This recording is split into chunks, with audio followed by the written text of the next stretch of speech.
Clerk, we have quorum. Sergeant at Arms, kindly ring the quorum bell for 10 minutes.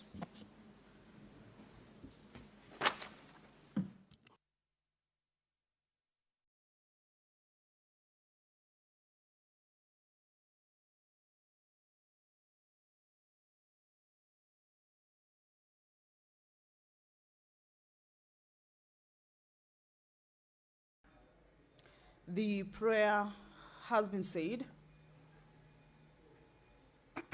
and the chair taken. However, there is a quorum hitch at the commencement of this sitting, and the Speaker has directed that the quorum bell be rung for 10 minutes. This is as provided for in the House Standing Order number 40. At the commencement, Standing Order number 39 indicates that at the commencement of the sitting, the House shall have at least 15 senators inside the chamber for it to be deemed to have quorated.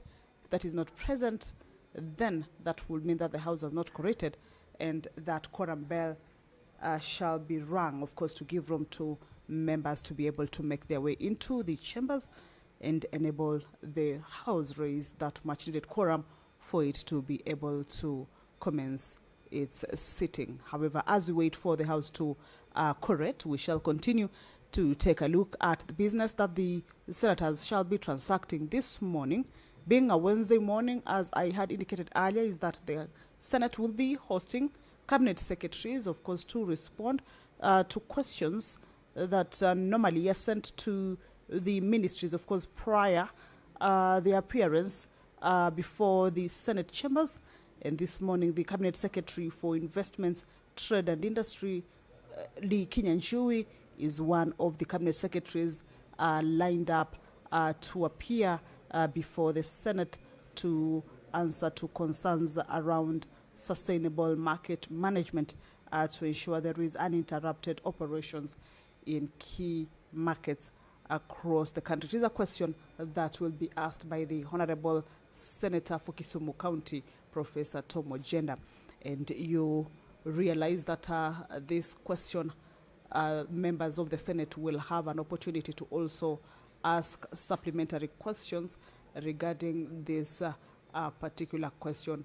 Those supplementary questions have to be aligned to the primary questions, and the Cabinet Secretary will provide comprehensive responses to these questions.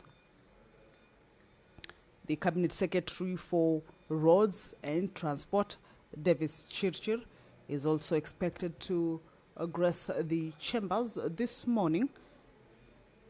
He will also be answering a question from the Senator for Kisumu County, Professor Tom Ojenda. The question is around road safety, and the Senator will be seeking to understand from the Cabinet Secretary the current status of investigations into the fatal bus accident that occurred on 9th August 2025 at the Coptic roundabout in Mamboleo along the Kisumu-Kakamega Highway, which claimed the lives of 26 persons and left several others injured.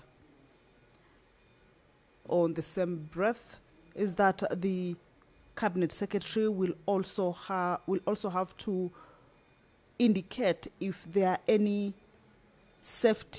road safety audit that the ministry has undertaken, and also black spot mapping for roads leading to Kisumu City, and whether the Cabinet Secretary could also provide timelines for the implementation of remedial measures, including installation of signage, speed control mechanisms, and also enhanced traffic enforcement. These matters revolve around the road carnage that has been witnessed across parts of the country, and the Coptic roundabout in Mamboleo along the Kisumu-Kakamega Highway accident is just one of them that once the Cabinet Secretary responds to, then with the supplementary questions that will be coming from the senators in line with this particular primary question, then the Cabinet Secretary shall be able also to enlighten and also expound on the safety measures that the ministry has put in place or is putting in place, of course, to ensure that the road carnage is tamed or at least reduced in the country. If you're just joining us, is that the House about to commence its sitting? The prayer has already been said and the chair taken. However, there is a quorum hitch, and the Speaker has directed that the quorum bell be rung. That means the number of senators that should be in the chamber at the time the House is commencing or the sitting is commencing has not been attained yet. We can see the leader of the majority party. We can also see the Senator for Kitui, the Senator for Nairobi County. We can see them trying to count at least the number of members inside the chamber to see how many of them perhaps are remaining for the House to attain that requisite number for it to be deemed to have corrected and be able to commence that particular sitting. I welcome you to these proceedings, and we shall continue to take a look at the business that the members will be transacting this morning. The Cabinet Secretary for Roads, and Transport, Davis Chirchir, once he appears before the chamber this morning to respond to questions around road safety, will also be required to provide measures that the ministry has put in place to address the rising number of fatal accidents involving long-distance passenger buses, particularly on roads serving the western region of Kenya. This is a question that was forwarded to the ministry, of course, prior to the Cabinet Secretary appearance before the Senate this morning. And so the senators will be expecting to receive a comprehensive response from the Cabinet Secretary regarding these concerns, not just county or inter-county, but a countrywide or a nationwide concern on the road carnage that has been recorded in various parts of the country. So that is the business that once the Cabinet Secretaries or even once the House corrects, as you can see at the front of the chamber, there is the stand. That is the position that once the Cabinet Secretaries are ushered in and are called to respond to this question, shall be taking their position on that stand. The questions are outlined in the order paper. Is just one question for the Cabinet Secretary for Investment, Trade and Industry, and also one question for the Cabinet Secretary for Roads and Transport. So once the members are done with receiving responses on these concerns from the Cabinet Secretary, the business, other business or other priority business that the members will be considering this morning includes a motion by the Honorable nominated Senator Hamida Kibwana. This motion is on the mainstreaming of a framework for clean cooking in the country, clean cooking in Kenya.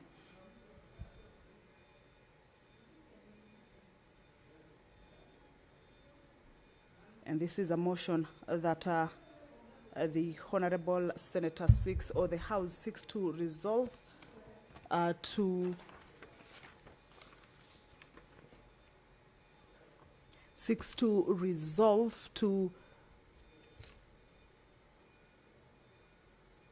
give various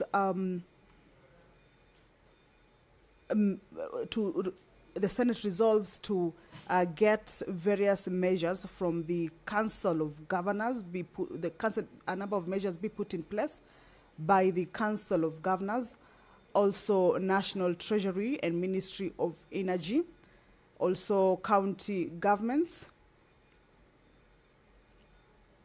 one of the measures that the motion will be seeking to have the Council of Governors or even county governments incorporate includes to develop county-level policies, frameworks, and also budgets.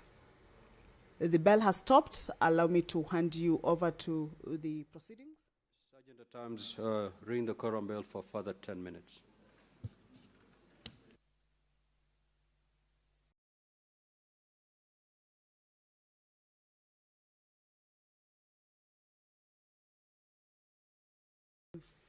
First quorum bell has lapsed. The 10-minute quorum bell has lapsed, but the Speaker has directed that a further 10-minute quorum bell be rung. This is, of course, to still provide the room or an allowance for the members who are yet to make their way to the House to be able to join their colleagues already in the chamber, and most importantly, enable the House attain that much needed quorum. So we were looking at the motion regarding the mainstreaming of a framework for clean cooking in Kenya. This is a motion. The clean cooking basically refers to using of cooking methods and fuels that are safe for human health and the environment, and also producing little or no harmful smoke, soot, or toxic emissions. And this is a motion that at the end of it, the House will be seeking to ensure that there are measures being put in place by county governments. One of them is to develop a county-level policy framework and also budget that mainstreams clean cooking into devolved energy and health functions. National Treasury and the Ministry of Energy will also be required to prioritize clean cooking in financing frameworks, including results-based financing and blended finance models to de-risk private investments. Also, county governments will be required to incorporate clean cooking targets in the county integrated development plans, that is CIDPs, and ensure public institutions such as schools, health facilities, and prisons adopt clean cooking solutions. The National Treasury and county governments also will be required to fast-track letters of authorization to unlock carbon finance markets for clean cooking projects. And the county governments will also be required to engage the private sector actors and community organizations to expand clean cooking access, create local jobs, and reduce pressure on forest resources. As we wait for the quorum to be attained, remember, as provided for in the House Standing Order number 40, is that the first 10-minute quorum bell shall be on. If that bell lapses or the 10-minute lapses, the Speaker shall direct that a further 10-minute quorum bell be rung. However, the standing order also further goes ahead to indicate that if there is still no quorum present, the Speaker shall adjourn the Senate forthwith to the next sitting. These are the provisions of the standing orders of the Senate.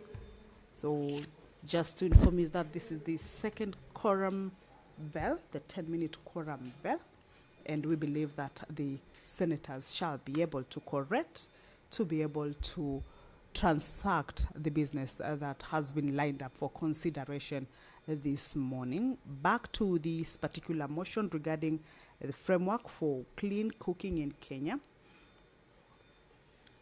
The mover cites Article 42 of the Constitution, which guarantees every person the right to a clean and healthy environment, which includes access to safe energy options. The mover also indicates that over 900 million Africans, this is to back up the motion, over 900 million Africans, including more than 90% of households in Kenya's rural areas, still rely on traditional biomass. This is firewood, charcoal, animal waste, for cooking, resulting in high levels of indoor air pollution that causes premature deaths, particularly among women and children. Also in Kenya, indoor air pollution has been linked to over 23,000 annual deaths, with women and girls bearing the disproportionate burden of time spent collecting firewood and cooking, limiting their education and economic opportunities. That traditional cooking methods contribute significantly to deforestation, greenhouse gas emissions, and climate vulnerability at the county level, undermining national commitments under the Energy Act 2019, the Climate Change Act 2016, and Kenya's nationally determined contributions, commonly abbreviated as NDCs.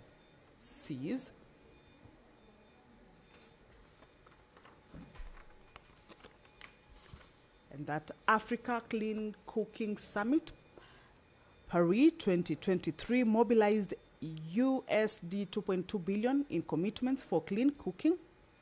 And the International Energy Agency has recommended urgent financing and policy action to achieve universal access by 2040.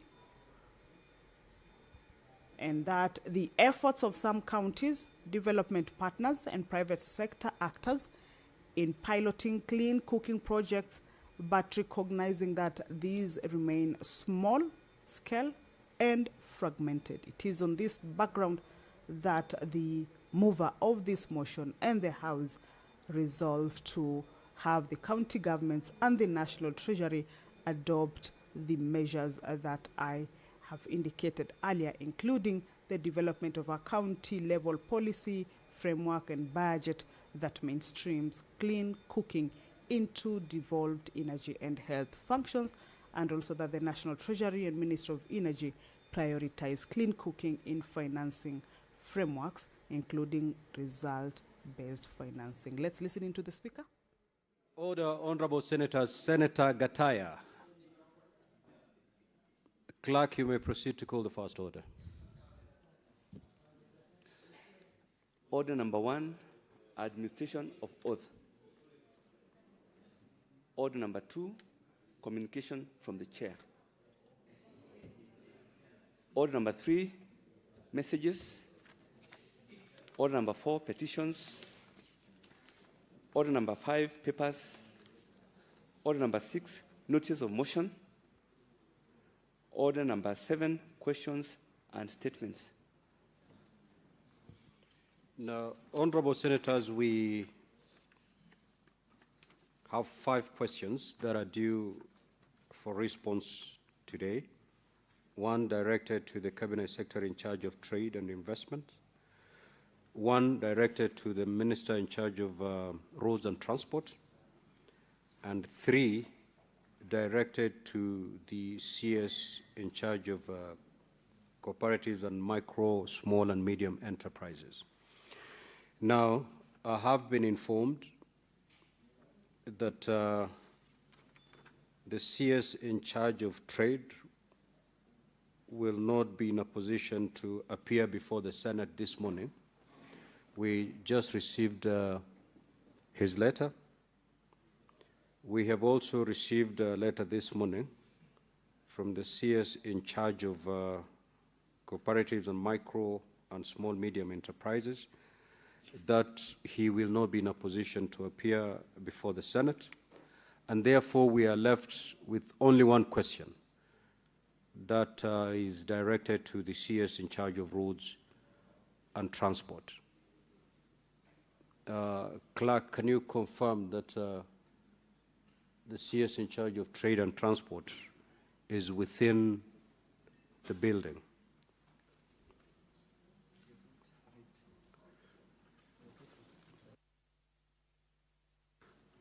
Well, I'm told the CS is on his way, and he should be arriving shortly. The CS in charge of roads and transport. So that is the business before us this morning. Instead of having 5 questions, we are going to receive response to only one question. That is the question directed to the CS in charge of transport and roads.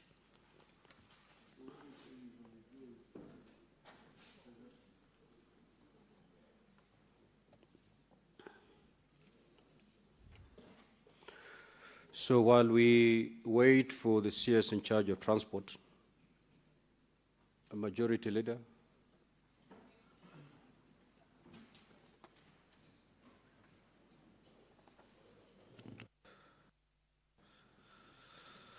Mr. Speaker, before I proceed with this motion, allow me to register my disappointment with ourselves, because we have said on many occasions that we need to relook this Parliamentary Powers and Privilege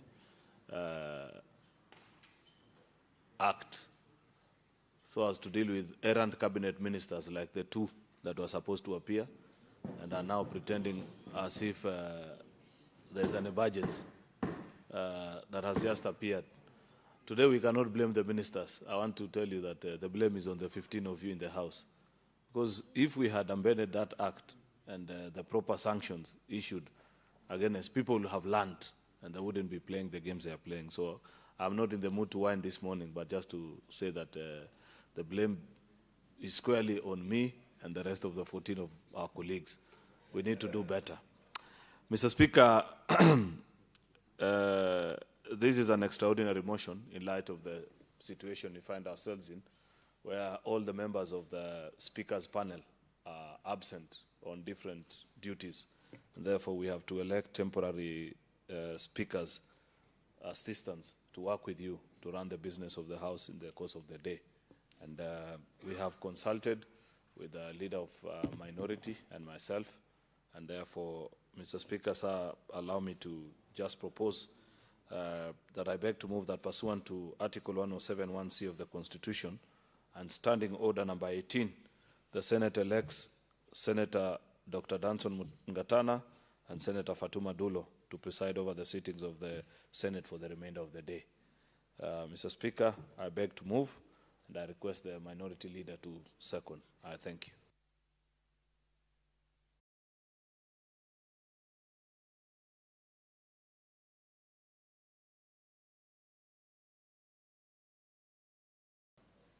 I second. Senator Mandago, kindly take your seat. Now, honorable senators, this is a procedural motion which I need not put it to the floor for debate. And therefore, with your concurrence, you may allow me to straight away go into putting of the question. I will therefore put the question, which is that pursuant to Article 107(1)(c) of the Constitution and Standing Order 18, the Senate elects Senators Dr. Danson Buya Mungatana and Senator Fatuma Dulo to preside over sittings of the Senate for the remainder of the day. Will as many as of that opinion say aye? Aye. Will as many as of the contrary opinion say nay? The ayes have it.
Order, honorable senators, the CS in charge of roads and transport is present, and therefore we will proceed with question number 026 by the Senator for Kisumu County, the Honorable Professor Tom Ojenda. You holding brief? Yes, I'm holding brief. Where's your written authority to do so? Through my phone, Mr. Speaker. Professor Ojenda is in court, Mr. Speaker. Well, Yes. but Honorable Manzo, you know the drill here. In case you, yes, we need to know that. Lest we don't have a situation where Professor Tom Ojenda comes to disown all these proceedings.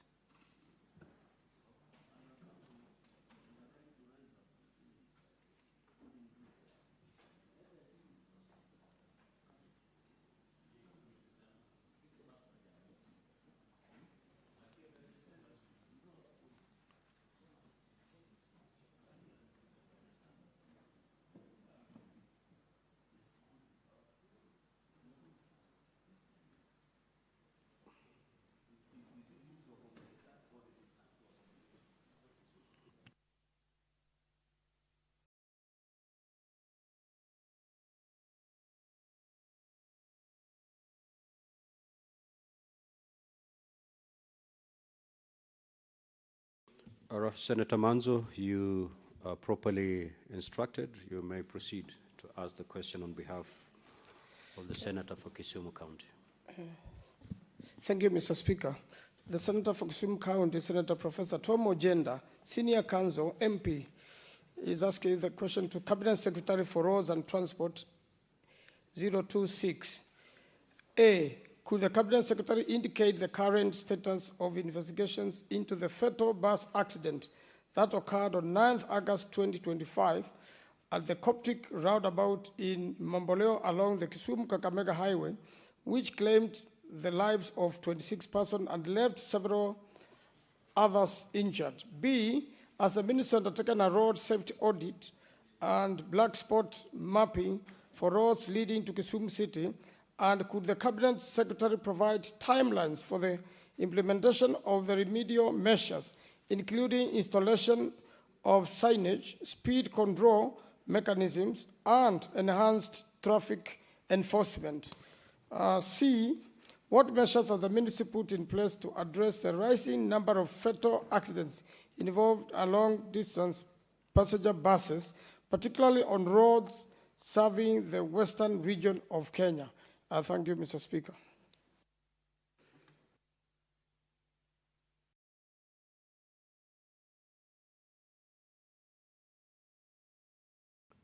Honorable CS, you may now respond.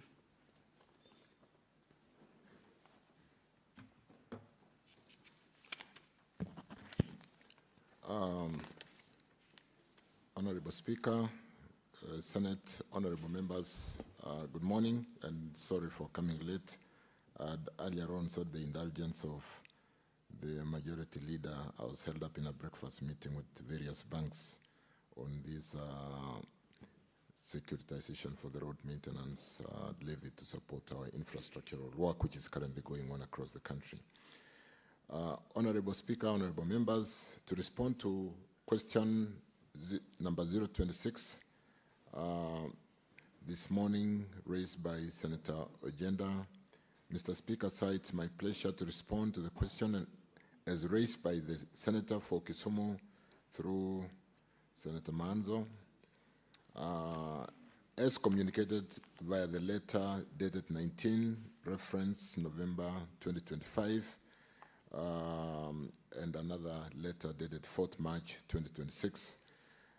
The question, to just recapture that the Cabinet Secretary states the current status of investigation in the fatal bus accident that occurred on 9th August 2025 at the Coptic roundabout in Mamboleo along Kisumu-Kakamega Highway, which claimed the lives of 26 persons and left several others injured.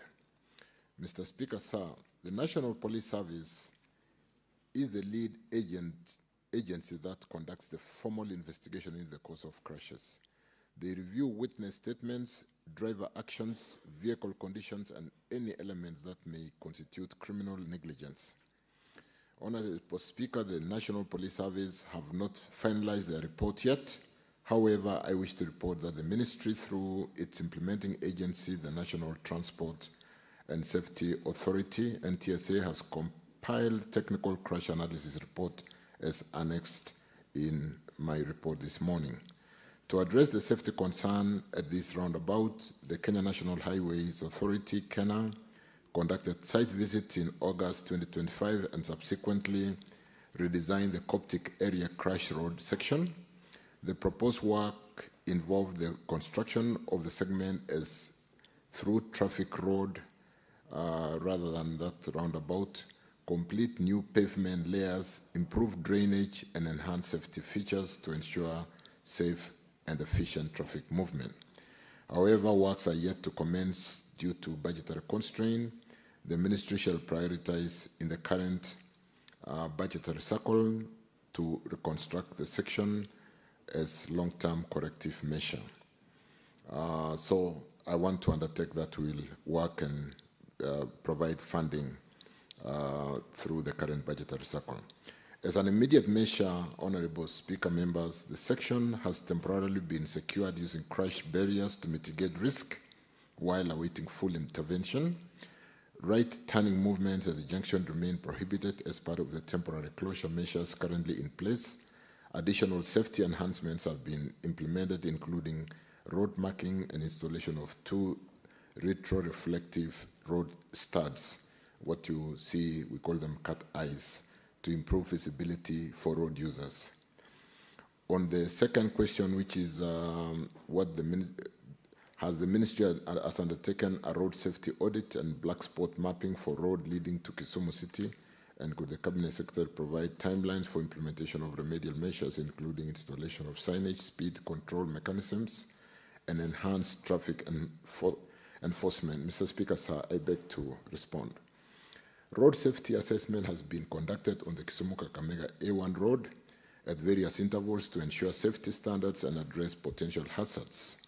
The initial road safety audit was performed in December 2019, providing a comprehensive evaluation of the road safety features and identifying areas requiring improvement. A follow-up audit was carried out in November 2023 to monitor progress and implement necessary corrective measures. Additionally, a standalone inspection of the 3 roundabouts along Kisumu-Kakamega A1 road was conducted in August 2024. That inspection focused on the Coptic, Konambaya, and Riyadh roundabouts, assessing their design, signage, and overall safety to mitigate accident risk at those critical junctions. The Ministry of Roads and Transport, through the implementing agency, KENHA, and KURA, and of course NTSA, have undertaken road safety audit and black spot survey along the following roads leading to Kisumu County.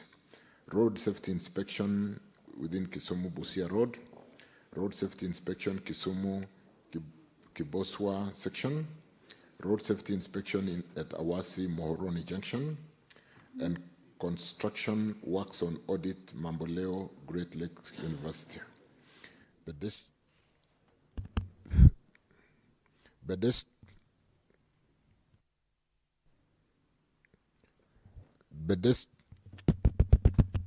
We're down.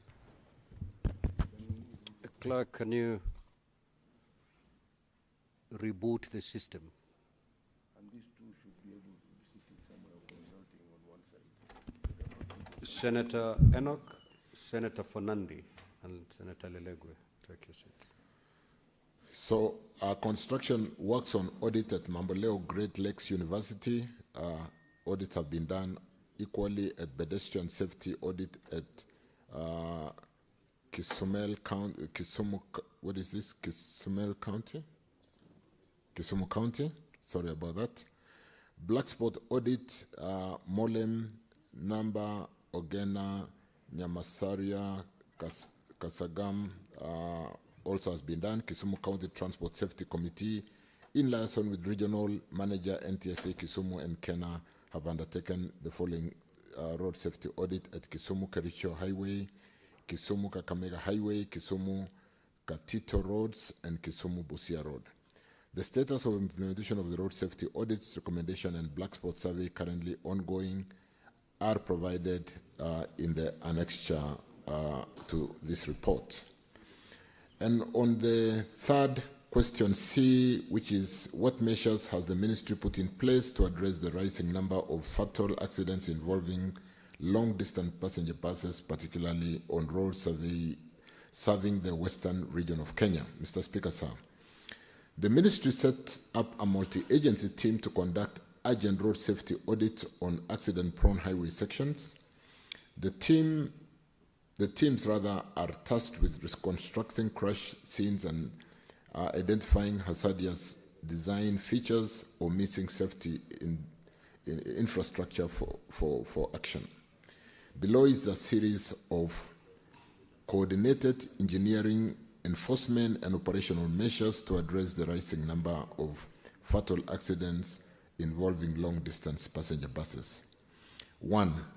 Enhance enforcement along high-risk corridors. 2 weekly joint enforcement operations are being done.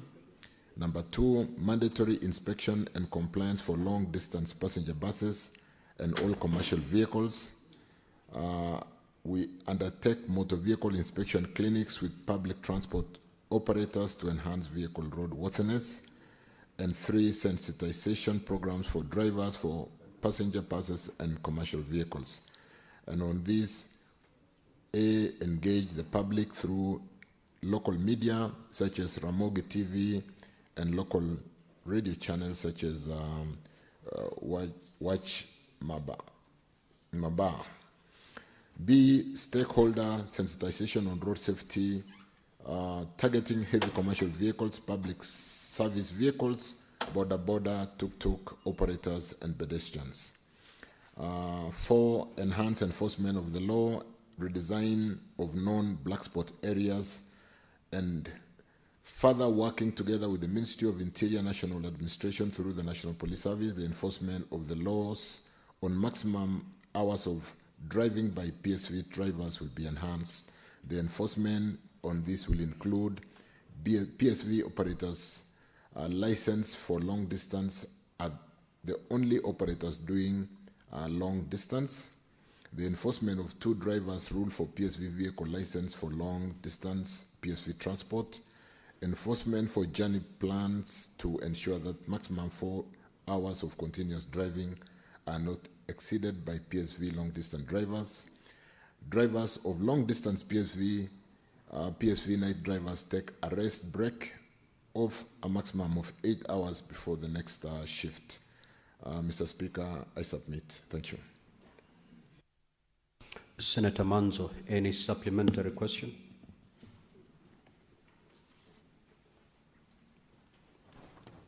Thank you, Mr. Speaker. There are 2 supplementary questions. One is in relation to the latest drainage systems in highways. What's the minister doing to make sure that when there is unusual rainfall, that they have marked the spots? Highways are likely to overflow and passengers find themselves in danger, and particularly Mombasa Road, which turned into river recently, Mr. Speaker. And the second one is the minister aware that the NTSA regulations of 2016 on speed limits on highways are now expired? Thank you, Mr. Speaker. Honorable CS, take note of those 2 questions as you take more questions. Senator Mwenda Gataya. Thank you, Honorable Speaker.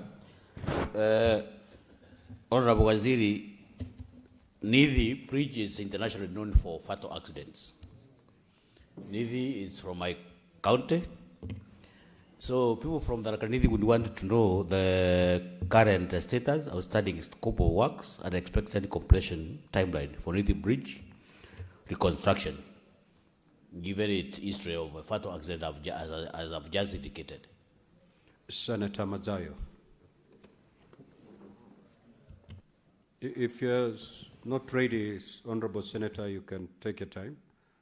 Senator Beth Siango. Thank you, Mr. Speaker. My question goes to the CS. Mombasa Road was meant to become a dual carriage, and I understand American company was to do that work.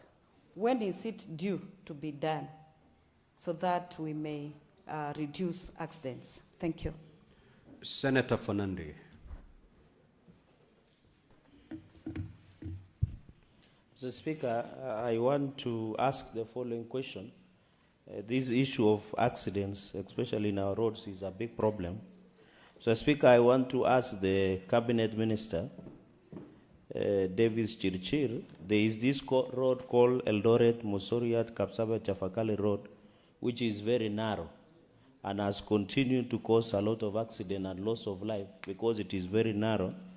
And I'm aware he has a periodic maintenance contractor on site who normally brings only maram on the road, and there is nothing being done. What is he doing, especially now that it's rainy and dark and there are many potholes, especially between Kapsabet and Chafakali and Mbale Road, between Nandi County and Vihiga County, Mr. Speaker, to avoid further losses of life and destructions of vehicles along that road? I yield back, Mr. Speaker, sir. Senator Boni.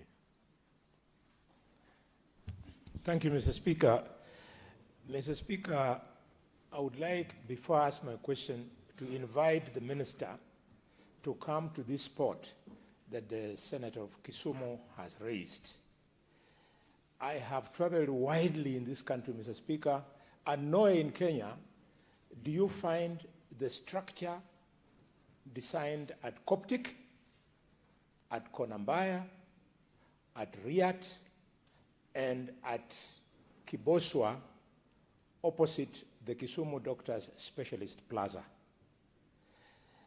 If the reason for demolishing the roundabout at Coptic was because of accidents, the same reason, Mr. Minister, should also invite you to destroy the roundabouts at Konambaya, at Riat, and at Kiboswa, opposite the Specialist Doctors Hospital.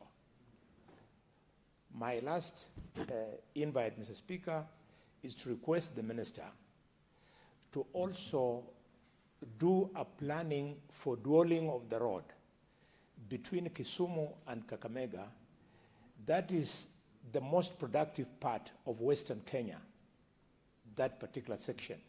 If we don't dual it, everything we do is just knee-jerk. So what is Thank your you, question, Senator Boni? I've asked in that statement. I've asked about, one, knocking out the roundabout at Coptic, which he has done, at Konambaya, at Riat, and at Kiboswa, opposite the Specialist Doctors Hospital. And I've asked, Mr. Speaker, that as the minister plans to come, he should do, is he considering to do dualling of that section of the road from Kakamega to Kisumu? And I added a rider that is the most economic part in terms of transport facilitation infrastructure in the western part of Kenya, combining Nyanza and Western Province, Mr. Speaker. Senator Kenyo.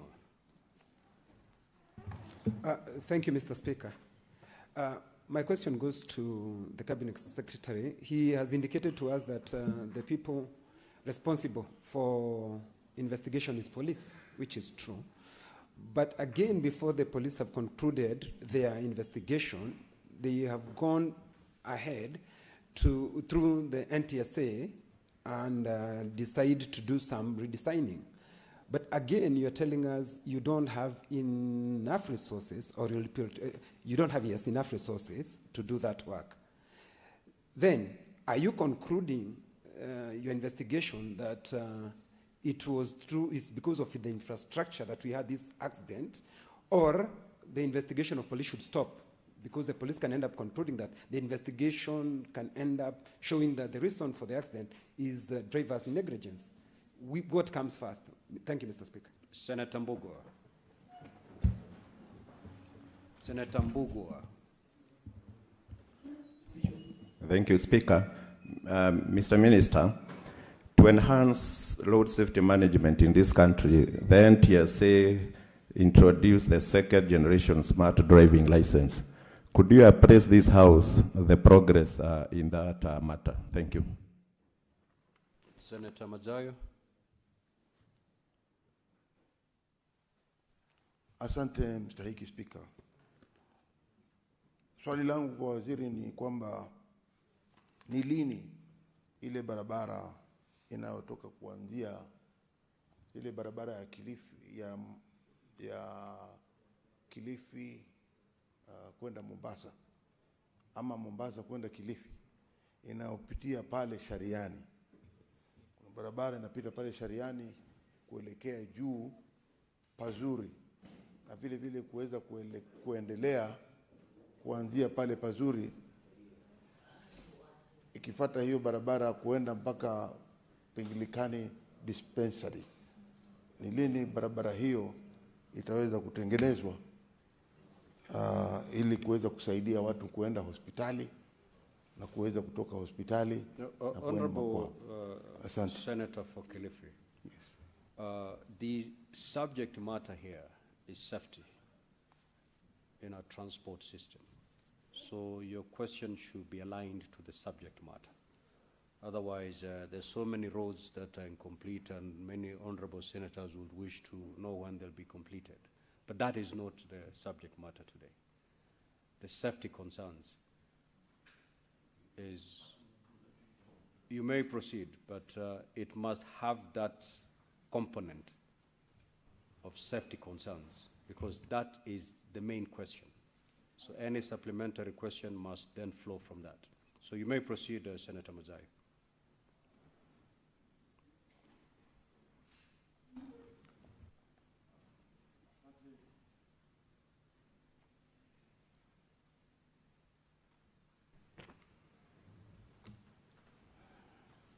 Asante, Mstahiki Spika. Bwana Waziri, ile barabara ambayo hivi sasa inaunganisha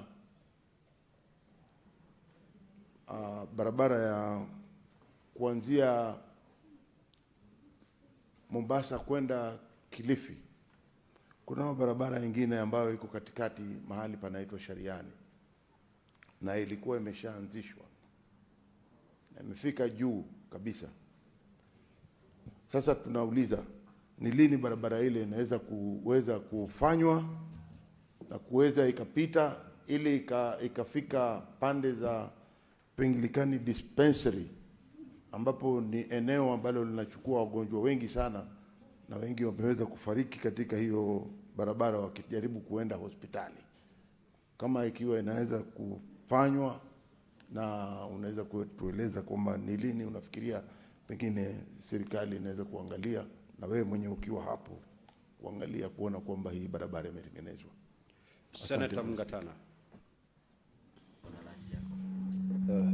Thank you, Mr. Speaker. Mr. Speaker, Kenyans woke up to a shock that the NTSA has brought new rules that would require instant fining of drivers, motorbike riders, without going to court.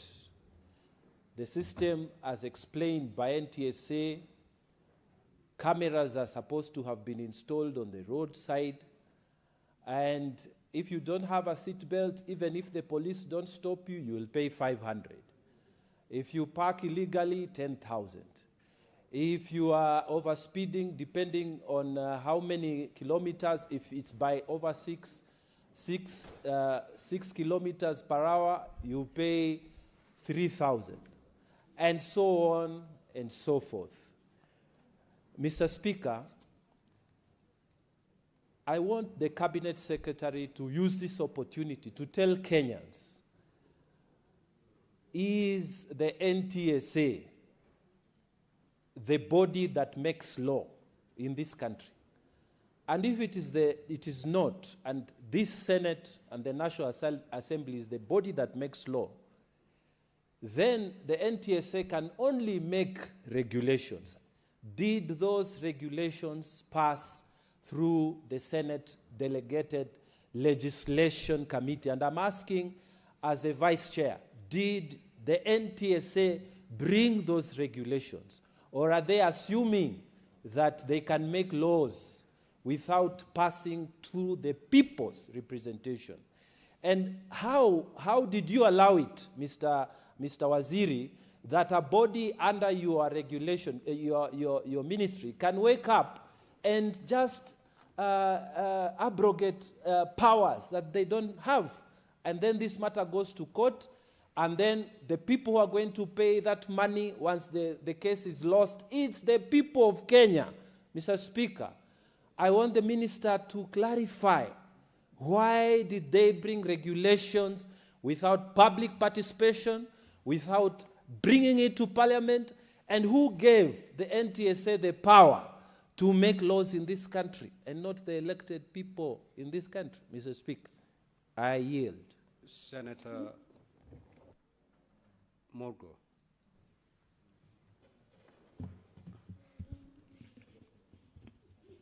Thank you very much, Mr. Speaker. I would like to ask the CS Transport about lorries or trucks of Semtech cement factory in West Pokot that is killing a lot of people every day along that route from Kitale to Sebit, where the factory is. And what is the minister aware, and what action will he take to stop these rogue drivers that have killed a lot of people? Senator Mandago. Thank you very much, Honorable Speaker. Honorable Speaker, I would like to ask the Cabinet Secretary for Roads, because part of the reason we have accidents is the state of the motor vehicles we use in the country. We have a department called Motor Vehicle Inspection. Where are they trained? How regular do they train? What certification do they have? And if there is no proper training, is it possible for Kenya Institute of Highways and Building to establish a specific curriculum for motor vehicle inspectors, so that we can be confident that those who do motor vehicle inspections have the necessary qualification and certification to certify the roadworthiness of our vehicles? And finally, Honorable Speaker, allow me to congratulate the Cabinet Secretary for Roads. Ever since he went to that docket, Honorable Speaker, we have seen equity in terms of development of roads in this country and the distribution of the resources. And I also want to say that the move by NDSA is innovative, notwithstanding the legal challenges that I have undergone, Honorable Speaker. That matter is going to save Kenyans a lot of time they waste running around police stations and finally even increasing Senator the bribery Mandago. index in the country. Thank you very much, Bana CS. You may continue in that direction. The Senate Majority Leader. Senate Majority Leader. Why are people disrupting Senator Mandago while he's making a very solid point? No, he's not supposed to make any point. He's supposed to Mr. ask Speaker, a question. no, but we are here talking about road safety. Yeah, and it's people the are talking, minister who's supposed people to like Akina Mungatana are speaking a lot of English while people are dying Yes, on our the roads. that response must come from the CS, not to a colleague. Mr. Speaker, our roads must be safe by any means. Majority Leader, it doesn't matter. You cannot purport to respond to that question. I'm not responding. The I was CS just commenting. will do that. I was commenting on what Senator Mandago is saying. You may proceed that it to is the ask right your thing to question. do. Mr. Speaker, I rise. Senator Mungatana, allow the Majority Leader to ask his question. I have already ruled him out of order and is now orderly. Majority Leader, you may proceed. Throw him out, Mr. Speaker. You know, and these lawyers must declare interest, Mr. Speaker, because they want to represent people in court instead of allowing technology to work, Mr. Speaker. Mr. Speaker, my question to the minister is with regards to a particular road which he's very much aware of, and it's still on the context of road safety. The road from Londiani to Muhoroni, Mr. Speaker, almost every month there is a fatal crash on that particular road, yet it's a Class A road. There have been promises by the Ministry of Transport, including, I think, in the year 2023, if you recall, Mr. Speaker, when the whole country woke up to the shocking news that nearly 50 market women had been crushed at Londiani Junction, Mr. Speaker. And there was a promise that there was going to be a redesign and an approach to that entrance, right from Londiani all the way to Moroni, because of the steep nature of that particular location. Yet, up to date, Mr. Speaker, we have not heard anything from the Ministry of Roads and Transport. Therefore, in the same spirit like my neighbor, the Senator for Kisumu, I'd wish the Minister to comment and just to give us a general overview of road safety, because a country cannot continue to lose thousands of people on its roads every year, Mr. Speaker, and the ministry is not giving a comprehensive plan on that, how that needs to be addressed. I thank you, Mr. Speaker. Senator Seki. Thank you very much, Honorable Speaker.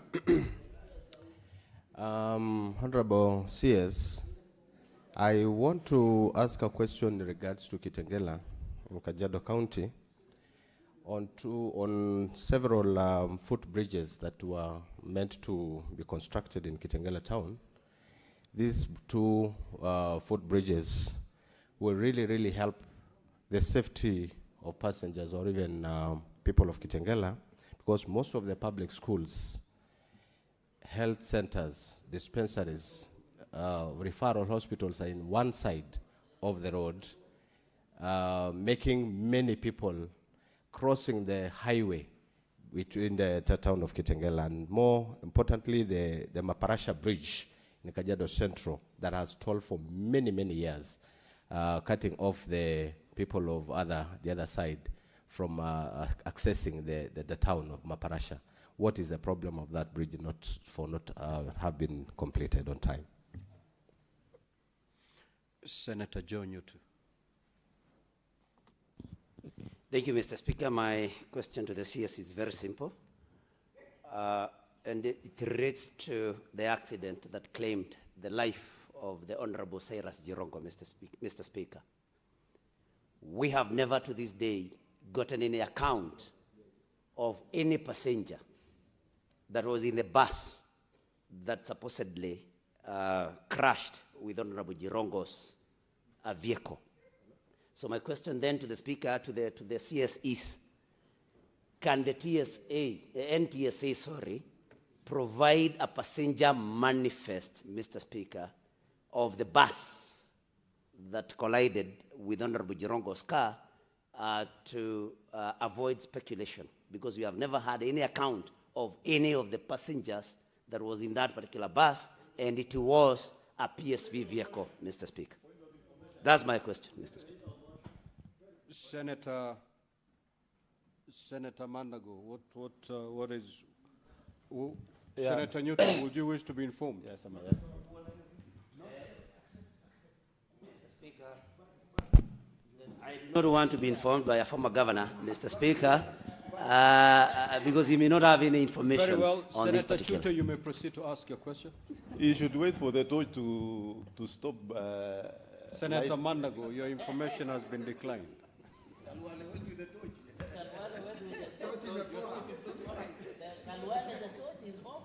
Thank you very much, Honorable Speaker. Honorable Speaker,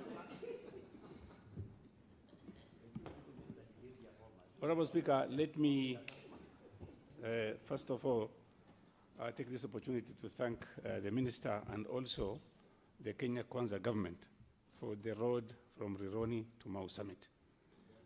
Honorable Speaker, I asked this question, the question I'm asking now, I asked this question last week. The Minister came before a committee, the Roads Committee, and asked him this question. And he said he's going to check and answer as soon as possible. So, Honorable Speaker, on behalf of the Kenyan people, while thanking the Kenya Kwanza government for this road, Rironi, Mau Summit is 175 kilometers, costing 200 billion. And then there is a road, Ogodugu, Bobo, in Burkina Faso, 332 kilometers, costing 46 billion shillings. I want the minister, the CS, to tell this honorable House and Kenyans why should order, honorable senators, order. Why, Senator Fernandi, be orderly. Honorable Speaker, the question is, this road, Rironi Mau Summit, will cost 1.14 billion per kilometer, which is on a PPP, and while Senator Mandago, that's why we have the CS.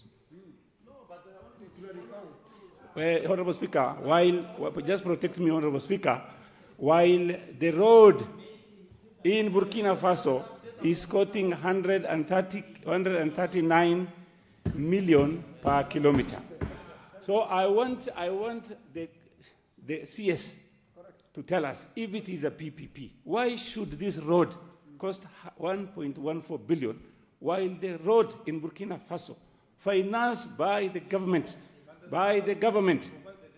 the currency in US dollars converted into Kenya shillings. Senator Mandago, what is your point of order?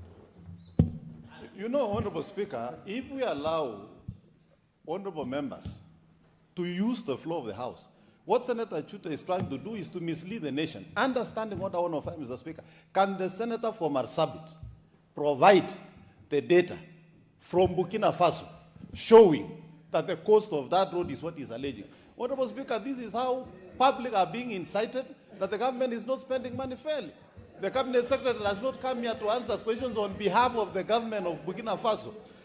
We cannot allow you, Senator Chute. In fact, you should be order. That a whole kilometer of road is being done. Senator Mandago, you have made your point of order.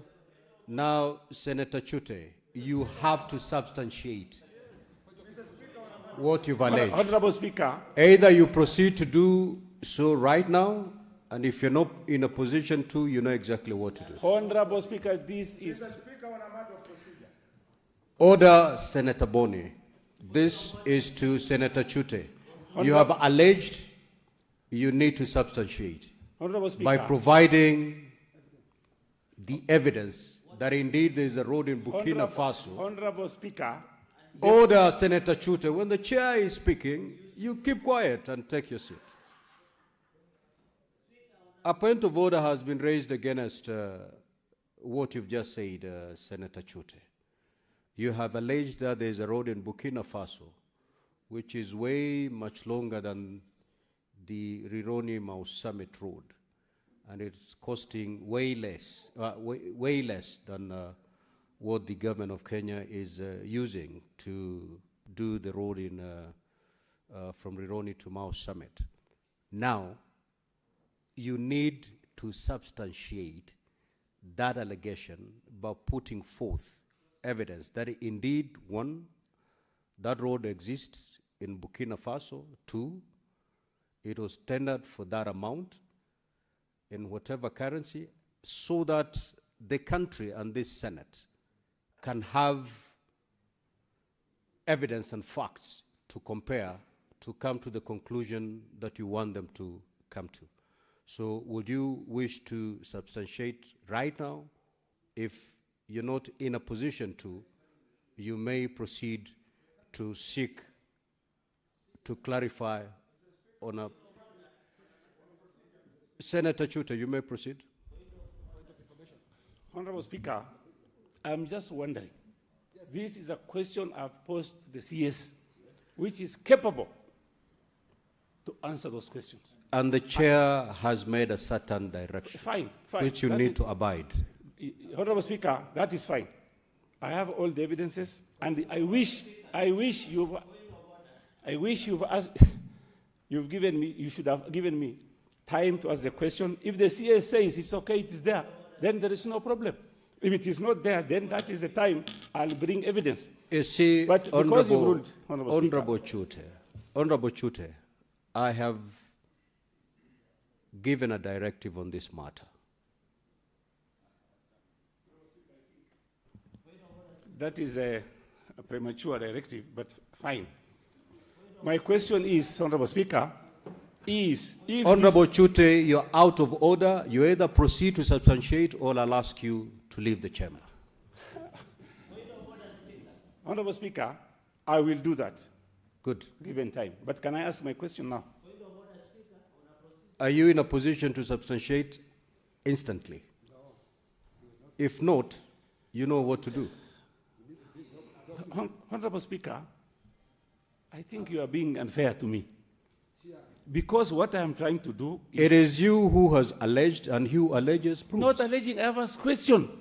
And I want an answer on my question. It's a question time. Senator Chute, you are basically wasting the Senate's time. I have given you a very straightforward... Senator Kinyua, leave the chamber immediately. But it's supposed to be, how can you produce evidence instantly? Even the minister...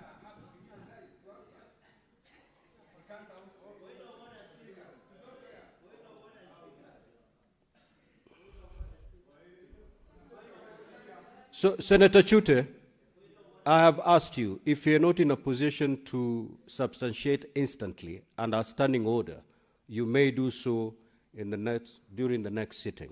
So are you in a position to substantiate now, or you'd wish to do so during the next sitting? Honorable Speaker, I'll do it in the next sitting, but allow me to ask my question. Of course, I will allow you to ask your question. Yes. Okay? Okay, let me But ask. are you in a position to substantiate that allegation now, or you'd wish to seek for further time to do so I will the seek next for sitting? further time. Good. Now you may proceed to ask your question. Thank you, Honorable Speaker. Order, Senator Fernandi. Senator Chute, conclude, please. Thank you. Conclude, Senator Chute. Honorable Speaker, my question is very simple and clear. Cost of doing this road, Rironi-Mau Summit, is 1.14 billion. The cost in Ouagadougou border is 139 million per kilometer. Can the CS tell us if this is the Rironi road is PPP, how is it possible that the road in Ouagadougou is almost a quarter cheaper, three-quarter cheaper than this Senator Chute, let me guide you. Let me take it slowly so that you understand.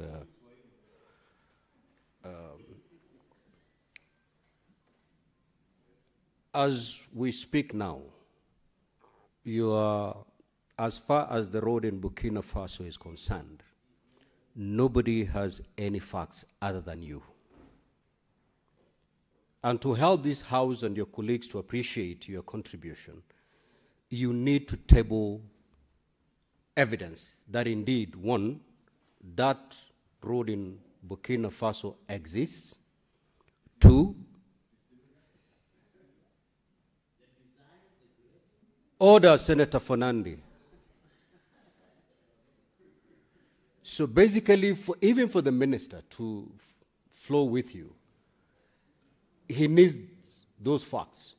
And that's why the senator for Uasin Gishu rose on a point of order, seeking to have you substantiate by putting the facts on the table, in terms of, by putting evidence on the table on the road that you're alleging exists in Burkina Faso. You can imagine if it turns out that it doesn't exist. And that's why they want to know, is this road real? Are the facts being alleged true? So that they can be able to appreciate your contribution. So any question touching on that road that is yet to be substantiated cannot fly. Senator Beatrice Akenye. Honorable Speaker. I'll come to you, Senator Boni. Let's hear the question. Honorable Speaker, I want you to go on record that as a people from the Western region, we would like that road to be done like yesterday. Senator Chute seems not to know the experience we have had over the years. Honorable Speaker, coming to my question, to the CS roads, CS, why wouldn't we as a nation declare road accidents as a national disaster, so that as a country we can put more focus on that based on the people we have lost and continue to lose. That includes even the loss of border people. Thank you. Senator Boni, what's your intervention? Thank you, Mr. Speaker. I am concerned purely on a matter of procedure. The minister has had the question. He has not been given an opportunity to say whether the things, because he's supposed to be informed, that the member of the Senate is alleging are false or not. Mr. Speaker, it's marks of an attempt of the Senator of Washin-Gishu and Nandi to shield the minister. Senator Boni. Senator Boni. Yes, Mr. Speaker. Just take your seat. Take your seat. If anything, Senator Boni, the question by Senator Chute is not admissible. It's not a supplementary question. Even to give him all that latitude, I was hoping ultimately he will coin it in such a way that it comes out as a supplementary question. It has zero concerns of safety because the subject matter of the primary question is safety in our transport system. Senator Chute's concern is the cost of a road, which has got nothing to do with the primary question. And therefore, let's leave it there, because I ought to have ruled him out of order from the onset. But I allowed him to continue talking, hoping that ultimately he'll bring out the safety aspect of his question, which he failed to do. Honorable CS, you may proceed to respond. Honorable CS, you may now proceed to respond.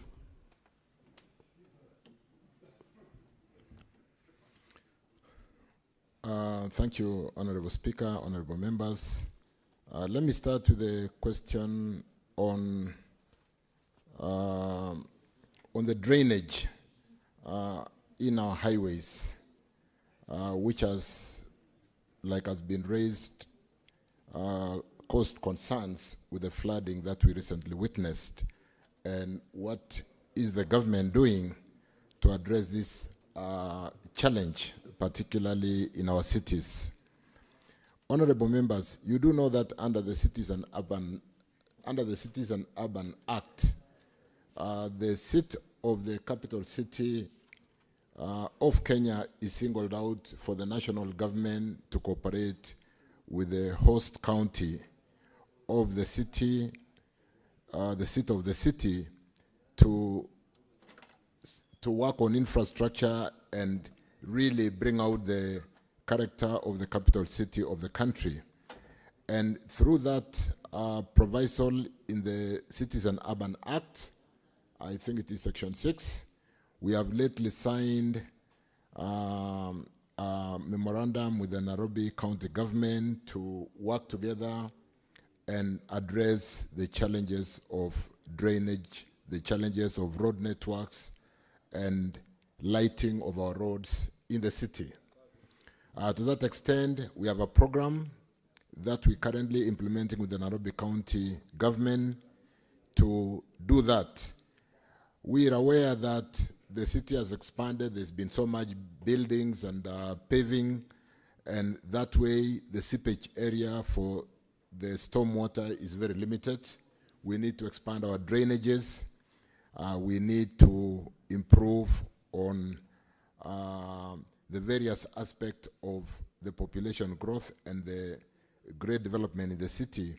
And we are working on that as we currently to ensure that we do dimension and work on the kind of drainages that can support our city and mitigate the challenge of floods when we have the kind of rains we lately witnessed. So, Honorable Speaker, members of Senate, To that extent, for example, the Ministry of Roads through Kura is put some budget of about 8 billion Kenya shillings to support Nairobi County government to address some of those challenges and have design that will address dimensions necessary to offtake the kind of water when we have that kind of rains that we recently had.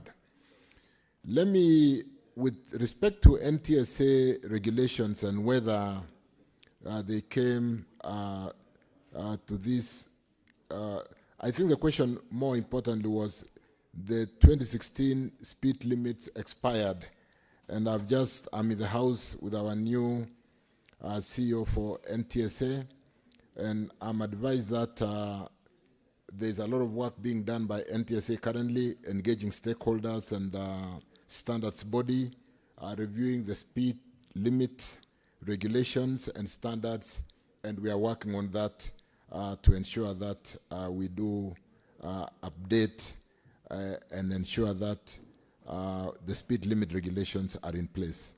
The question from Wenda Gataya on Nithi Bridge. Let me confirm, honorable members, that this Nithi Bridge, which has been a cause of pain and deaths in that particular region between Meru and Nithi, Tharaka Nithi County, is being designed. We are just finishing the design. We are paying a lot of attention to this, Honorable Speaker, honorable members. The Deputy President would be going to inspect works that are due to start in earnest on this particular bridge. We've designed a bridge which is 900 meters long, a straight bridge, and 100 meters high. The bridge is being checked for the various design details and integrity before we can approve and start construction. We've already procured a contractor. The bridge is funded, and groundbreaking will be done in due course as soon as we sign off the design. And I think the contractor has started mobilizing to site.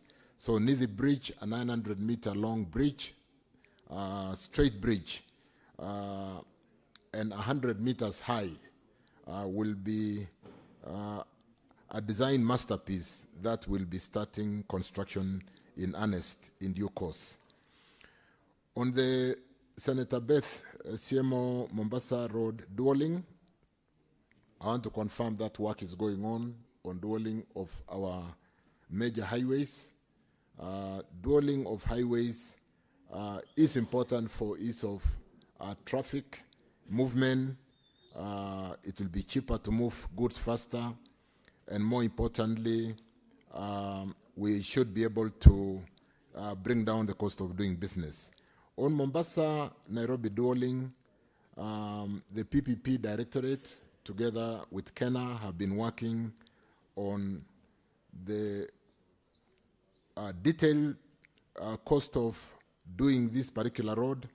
We look more importantly at value for money. We look more importantly at the equity, debt equity ratios in terms of the investor or the concessionaire. Have they demonstrated capacity to raise the equity? We'll then go to the development phase and check things like return on investment to make sure that the value for money, or to the extent, are you basically going to charge too much to be able to recoup your investment, or is the return on your equity within the reasonable return on investments that are allowable within 10% and so on and so forth. So that is currently work in progress. And it's important that, noting that Mombasa, Nairobi, Nakuru, all the way to Malaba is the northern corridor that services the landlocked countries of Uganda, Rwanda, DRC. These are very important corridor to the development not only of our country but the entire region. And so this is of high priority, and we are working on the details, and work is currently going on. Cherarge's question on Eldoret Mosoriot, I think, is that Eldoret Mosoriot Mlango all the way through the city going up to Iten? Is that the opposite direction? I think because we're talking today about road safety and the challenge, and I do know the road, I drive that road quite a bit, and it's a fairly narrow road. We are looking in the context of road safety on expanding and widening certain sections of our national trunk networks to address the concern that has been raised by the House on the road safety on our roads. Certain corners and are a bit tight for drivers to navigate, and the point is taken. Let me see the redesign. Kenna is not here with me today. I just came with NTSA, but I'll take concern of this Eldoret Mosoriot road and confirm, and then really come back to the House to confirm on the plans to widen this road and address the challenge of road safety.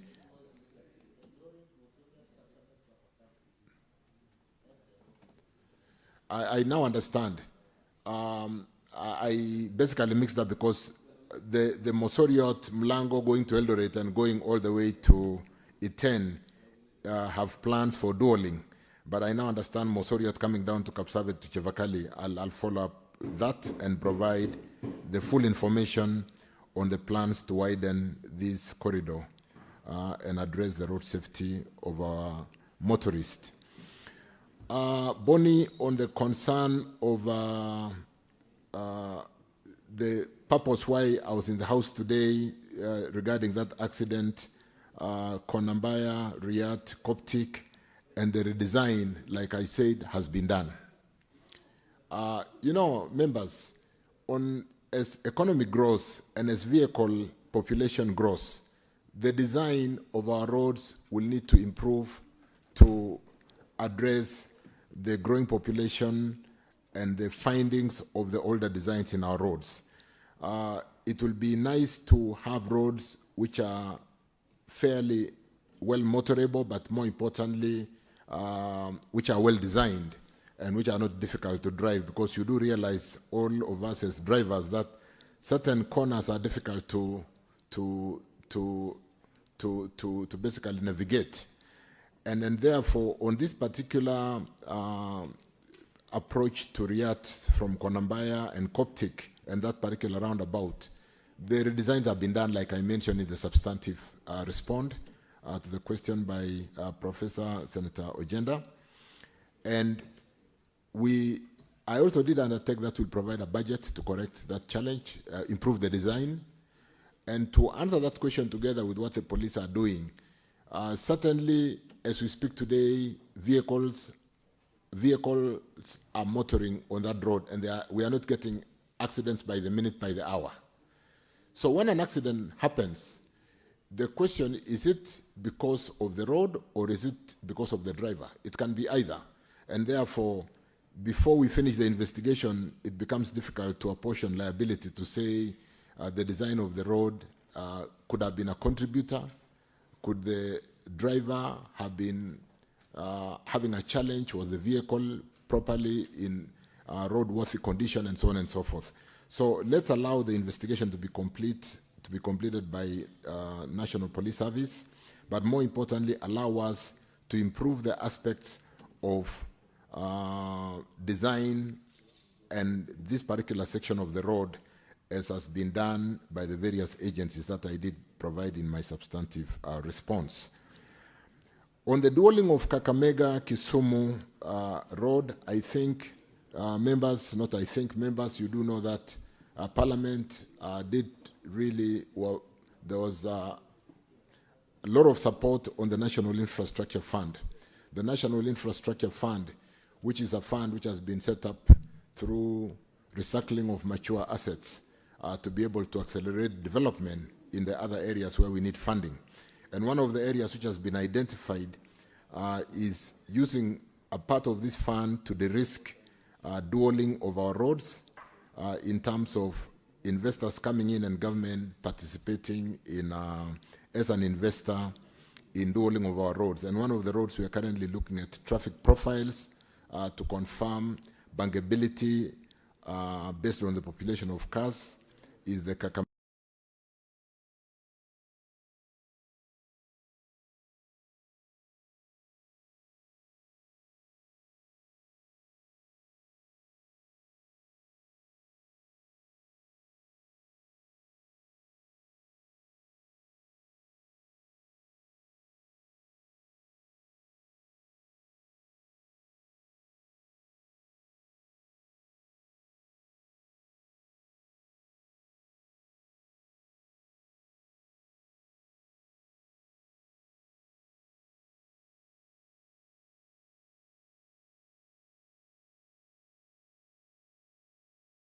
talk to that. We'll continuously improve the design of our highways to be better motorable, based on, like when we build roads today under KERA, we basically follow the old road corridor. And as the road is upgraded from Class D to Class C to Class B and A, we'll need to improve the design, and sometimes it requires more corridor, and therefore we need to acquire more land to be able to do a better design of the roads and reduce the corners and improve the design of the road. So we'll continue to work on the design of roads as we get more data to improve the design of our roads. But on the case of infrastructure improvement and driver negligence, those are two separate issues. And I think as we finish this particular investigation, we'll be able to apportion the concern, the blame, into do we need to improve certain sections of the road? And yes, we are improving for that particular Konambaya, Riyadh, Coptic in Kisumu. But where there is apportionment to the driver's negligence or driving under influence or vehicles which are road unworthy, that also must be brought to question. Mheshimiwa Madzayo, Kilifi, Mombasa Road, we are progressing very well. At Mtwapa, we are finishing that bridge. But your question is specific to that section of Sheriaini near Vipingo, and what I'll need to do, because it's a very specific road. Let me look at what we'll need to do to connect this particular piece of infrastructure to the Kilifi-Mombasa road and provide ease of movement of people from that particular Sheraini area. So I'll follow up that and either come to you directly or bring the response directly to the House when I come in next. The question from Senator Mungatana on instant fines is currently in court. I want to confirm, Senator Mungatana, that the minor offenses under the Traffic Act, which was passed by Parliament in 2016, did address all the regulations that are pertaining to minor offenses. And they are under these minor offenses, which could be treated as administrative, and we are working with judiciary and the Kenya law reform to basically segregate or separate the minor fines from the fines or from the offenses which must go to court. We are working with the Kenya Law Reform Commission.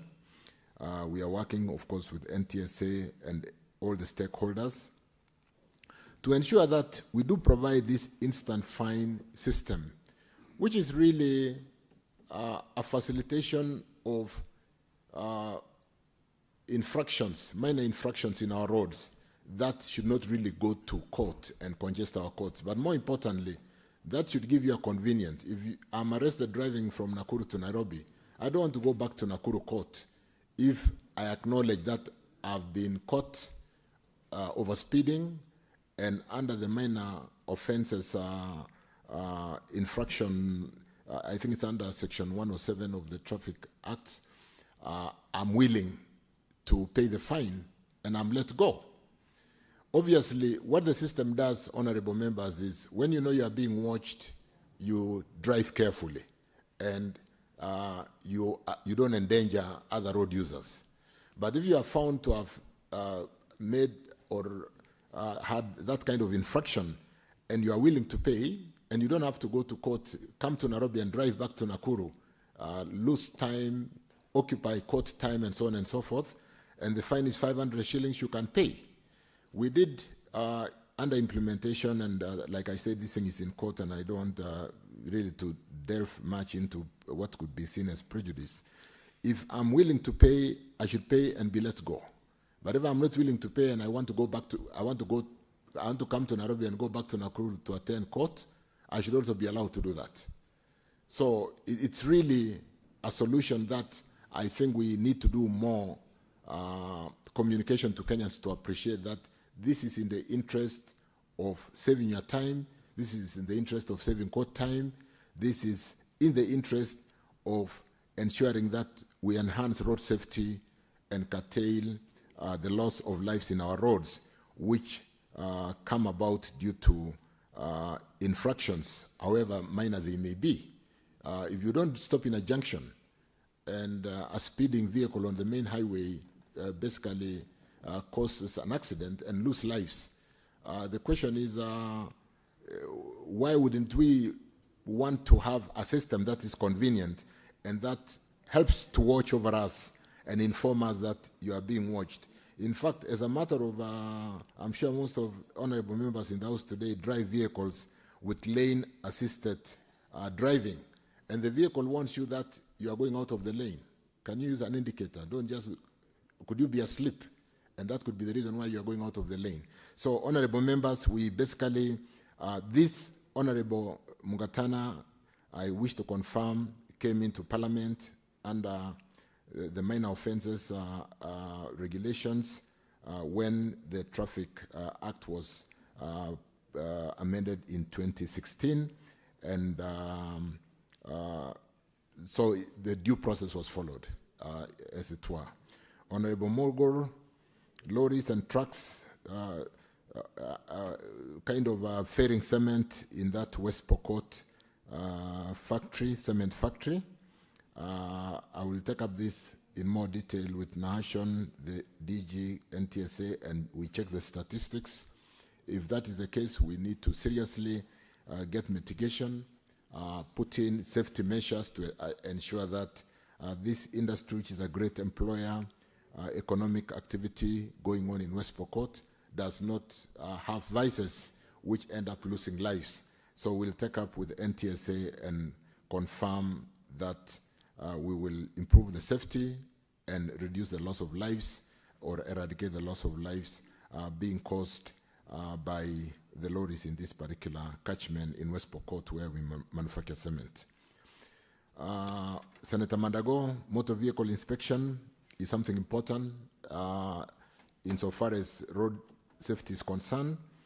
And I want to confirm, honorable members, that whereas government has traditionally invested to run motor inspection centers across the country, it's very expensive for government when social infrastructure in schools, hospitals is competing for resources. And what we are doing currently is looking at franchising the motor vehicle inspection so that the private sector under PPP can off-take and support us to set up motor vehicle. Of the motor vehicle inspection centers, we do train them at NITA, National Institute for Training Authority.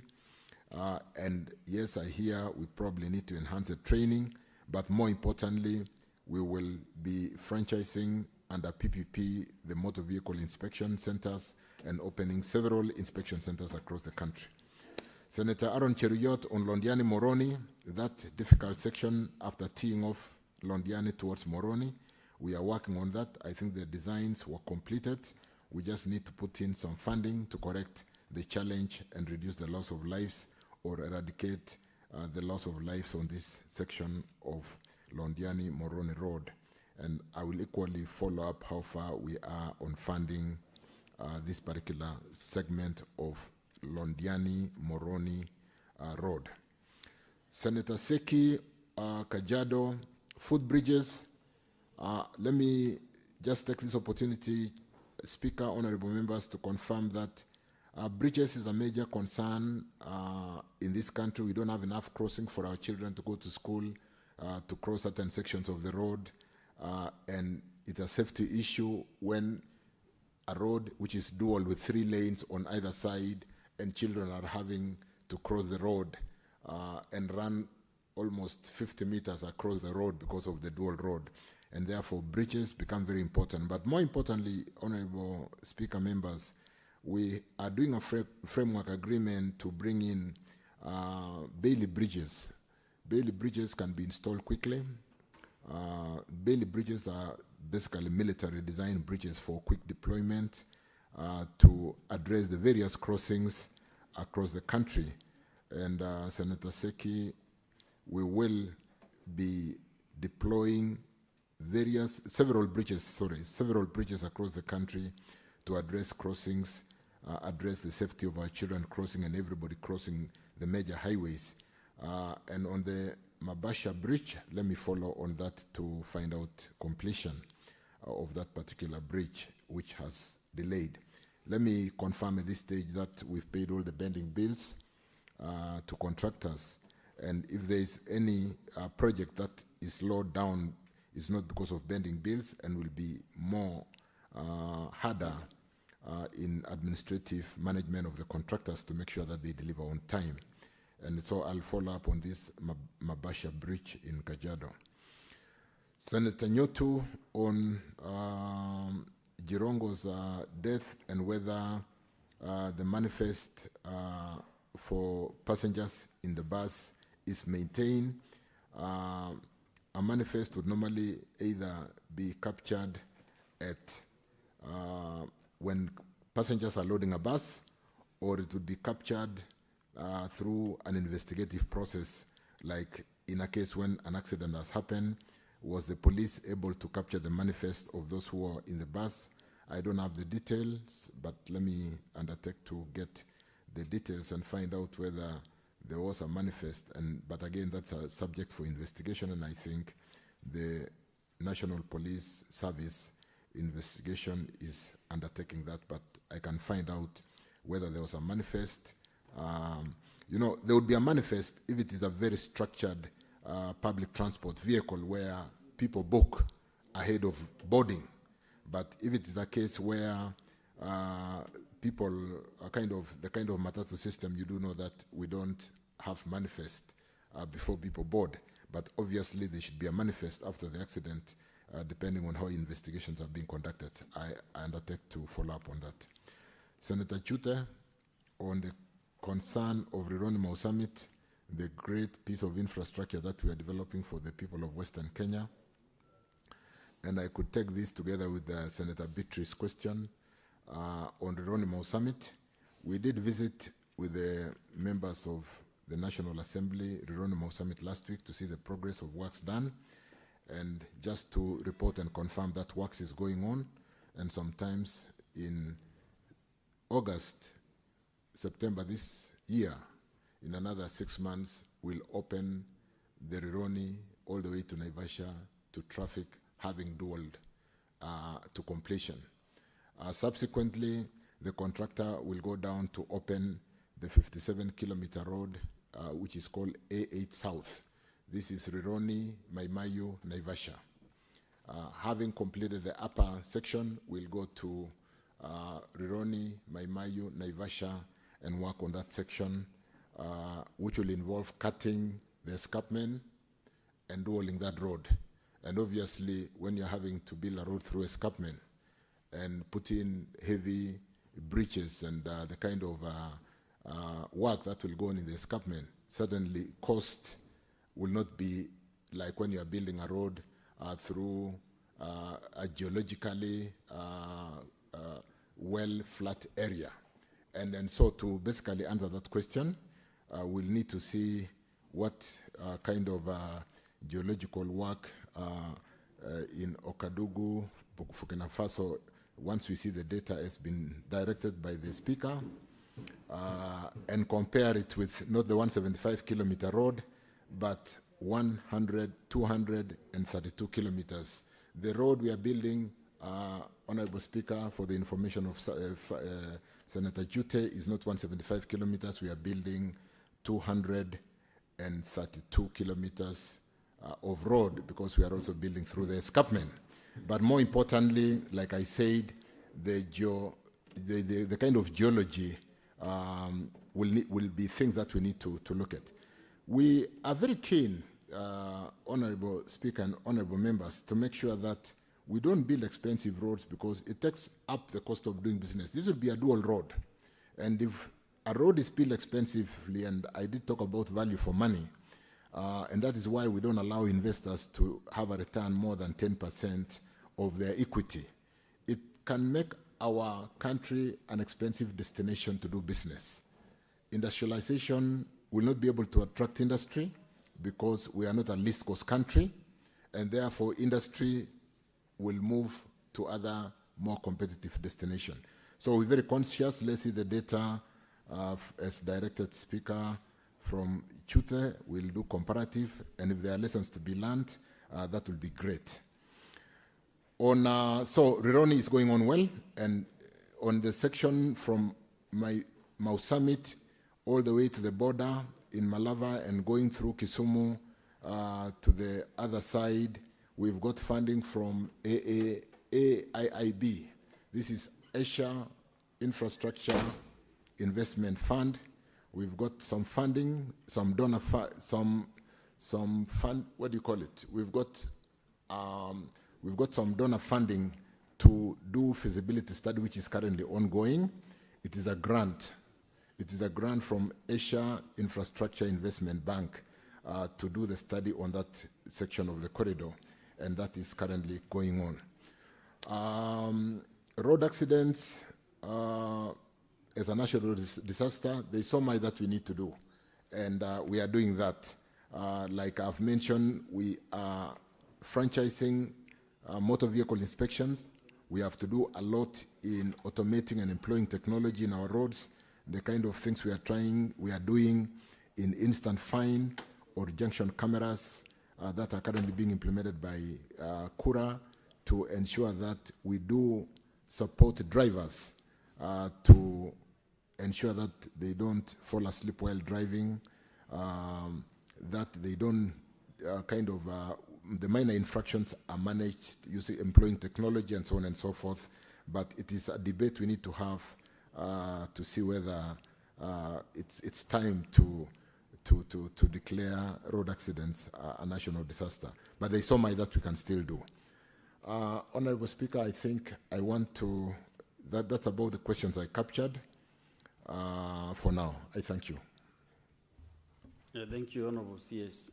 Honorable members, you know matters roads elicit a lot of attention in this house according to my experience. But we have a few other members who would like to ask supplementary questions. We take very brief time, and also the CS will, you know, the CS is also generous with information. Is giving detailed information to members. So we start with Senator Olekina Rendama. Just one supplementary question. Thank you, Mr. Speaker. Mine will be very brief. And the CS, let me appreciate you for your diligence in responding to queries. I have raised this matter with you, but this morning when the residents of Narok heard that you are coming, it flooded my phone with messages. And I'm just going to read the message, the question, so that I can be brief. Given that the Narok Sekenani Road, C12, was engineered as a low-volume sealed road, LVSR, specifically to boost tourism, what measures is the ministry taking to enforce strict axle load limits and prevent its rapid destruction by heavy industrial vehicles, such as those carrying sand and construction material, which exceed its design capacity? Specifically, Mr. Speaker, there's a company called Gavin Holding Limited from Kisumu, which is currently transporting hundreds of truckloads of sand at a capacity of 32,000 kilograms. And this road is completely dilapidated, making it very difficult for even tourists to be able to get to the Masai Mara. So, Mr. Speaker, I'd like that question specifically answered and action taken to stop this heavy trafficking of those roads, in that road. Senator Abbas Sheikh. Thank you, Honorable Speaker. Honorable Speaker, first I want to thank the Waziri. And I want to ask, Waziri, there's this road which was so much publicized in this country. And Kenyans look forward to see the road from Solo to Wajir Mandera done. And as been promised, and guys have even formed music for that road, calling beautiful names. The road actually is moving at a very slow pace. That is actually even worrying us that this road might not be completed in time, or maybe in the near future. I wanted to know, too, the road is being done in patches. And when it rains, like this time now it rained, And you know, that's the only lifeline that we have, the road we have to Mondera. The roads are becoming impassable almost. So, for one, what is the time frame, and what is the alternative pathway for those vehicles ferrying food and items to various towns in northern Kenya? And when will the road be? At least, what is the hope that we are going to get road will be completed in time? The most thing worrying is the food transport, and all materials for transport. The CS got your message. Thank you. Your supplementary question. Senator Sifuna Edwin. Waziri, you are aware of the problems that are facing the people of Nairobi during the current rains. One of the major roads that floods and brings the entire city to a standstill is Mombasa Road. Waziri, there was 9 billion shillings that was given for the repair of that road after the construction of the expressway.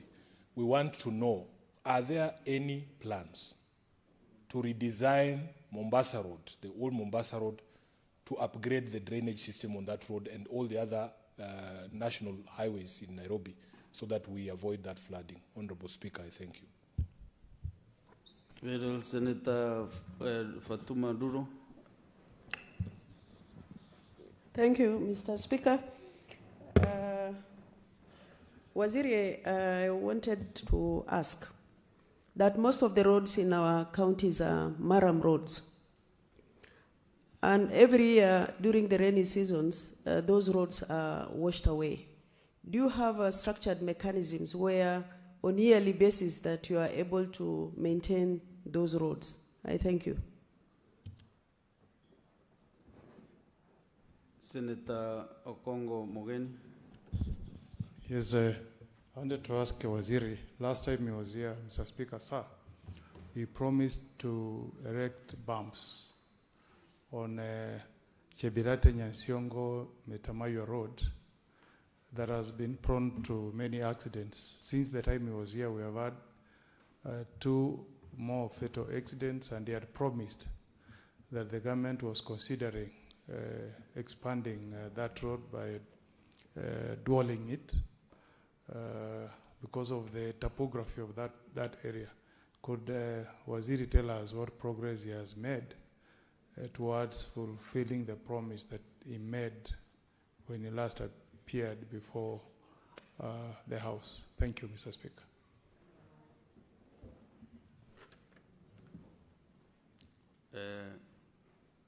Honorable CS, you can answer those supplementary questions.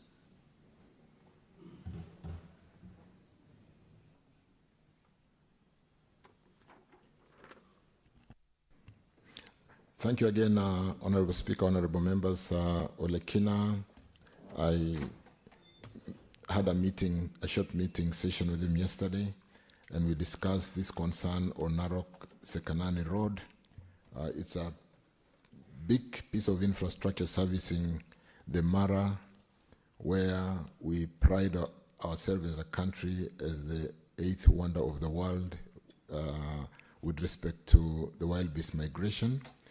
And the Narok Sekanani Road should not be in that state in which it is at the moment. We are looking at the contractor who is currently doing the periodic maintenance on the road like we agreed. But more importantly, we have scheduled an upgrading of this particular road immediately through a reseal of the entire road so that we don't do patching. And more importantly, address the concern of the axle loads on this particular road. I will be picking up with Kena, particularly this particular cabin holding investor in Kisumu, who is tracking at overweight, but more importantly to address that not just because of the one transporter. We will look at the need, once we upgrade this road, on putting a way bridge to support the kind of weights that can be taken by this road. Because obviously the tourist kind of transport system don't have the kind of weights that we've designed for the road. And therefore tourism and the transportation of people into the Masai Mara is not the challenge. The challenge are the transporters who are ferrying building materials, sand, all the way into Kisumu. I was asking, I thought there's enough sand in Kisumu. Why are we ferrying sand from Masai Mara to Kisumu? And, but we'll take up that.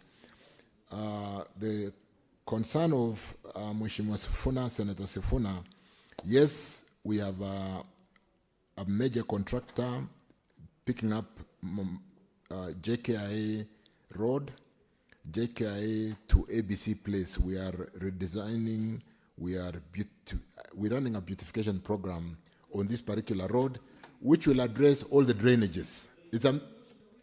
It's a major project that has just started. In fact, it just started in the last 2 weeks.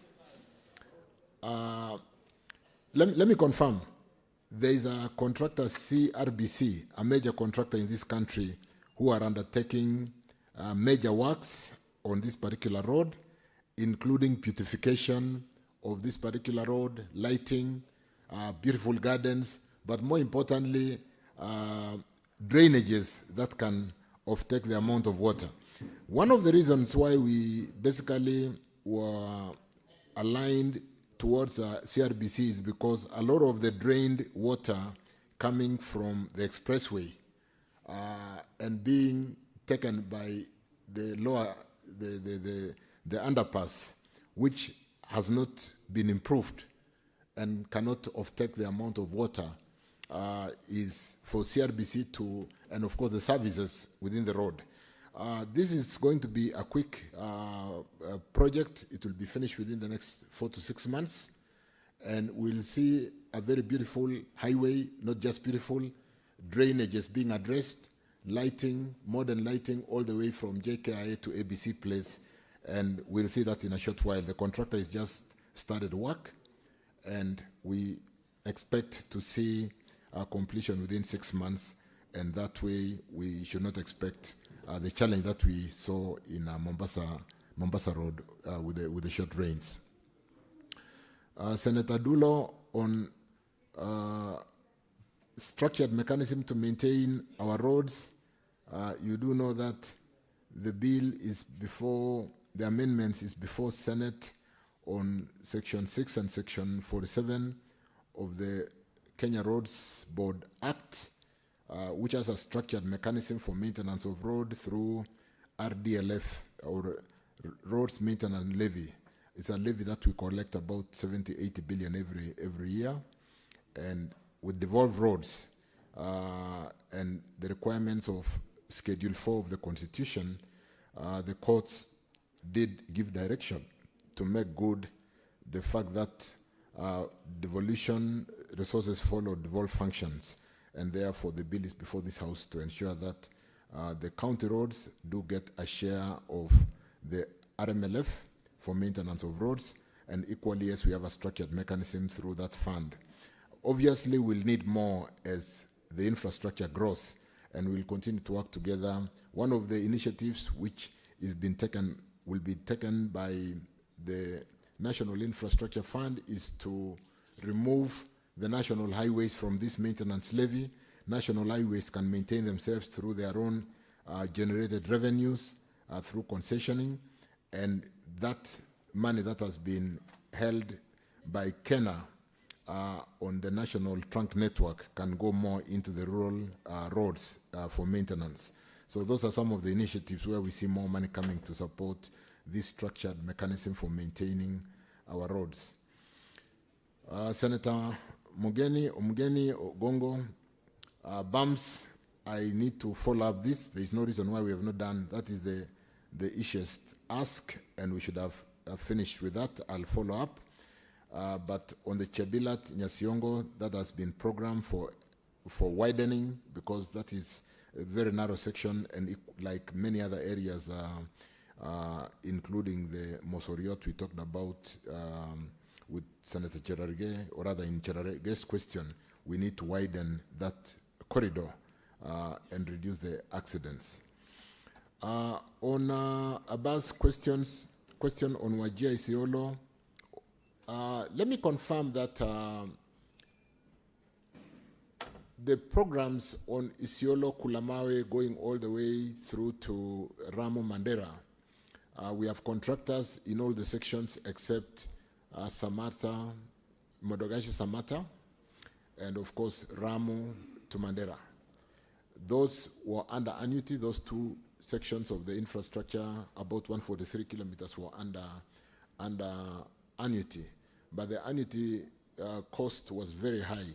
The bid price we got was about 60 billion for those two P sections. We then pulled out of annuity, and that has taken time, but we've successfully terminated annuity, and we have agreed with World Bank to take over those two pieces of sections, and we'll be constructing for about 26 billion compared to the 66 billion that could have been deployed on annuity. So World Bank has taken off those particular piece of roads. There'll be a board meeting, I'm told, on 27th of this month, and we do expect that before we come to Wajir for the celebrations of Madaraka Day in 1st of June, we should have contractors in all the segments of the roads from Isiolo to Mandera. So we are on top of this. It's a great development coming into the region together with social and economic investments along the corridor. And of course, the cost of security that we are deploying to support the contractors in that corridor means we have to do it very quickly, because not to have contractors in certain sections, whereas we've deployed a 7 billion budget to support security over the construction time, means it will be very expensive to construct that piece of infrastructure. So I want to assure the House, Honorable Speaker, Honorable Abbas, that we are working on the shortest possible time to basically deliver this infrastructure, because it's expensive, from security to the fact that World Bank is supporting us. I don't think funding is a challenge. Most of the sections have just started. So you could see, to construct roads in that section, we build camps which are built with bunkers. And Abbas will know that. A constructor site is in a bunker for security. So that gets very expensive. But a lot of work is being done. We have monthly meetings with my colleague from Interior and my colleague from Defense to address security issues, because the interplay between even the government of where the contractors mostly come from is something that they keep cautioning us and questioning us every so often as to whether their contractors are safe. But I want to assure the House that we are on top of this, and by 1st of June, when we go for celebration of Madaraka Day in Wajir town or Wajir County, there'll be contractors in those two pieces of sections that don't have contractors, and therefore accelerate the whole piece of infrastructure to completion. I thank you, Honorable Speaker. Thank you.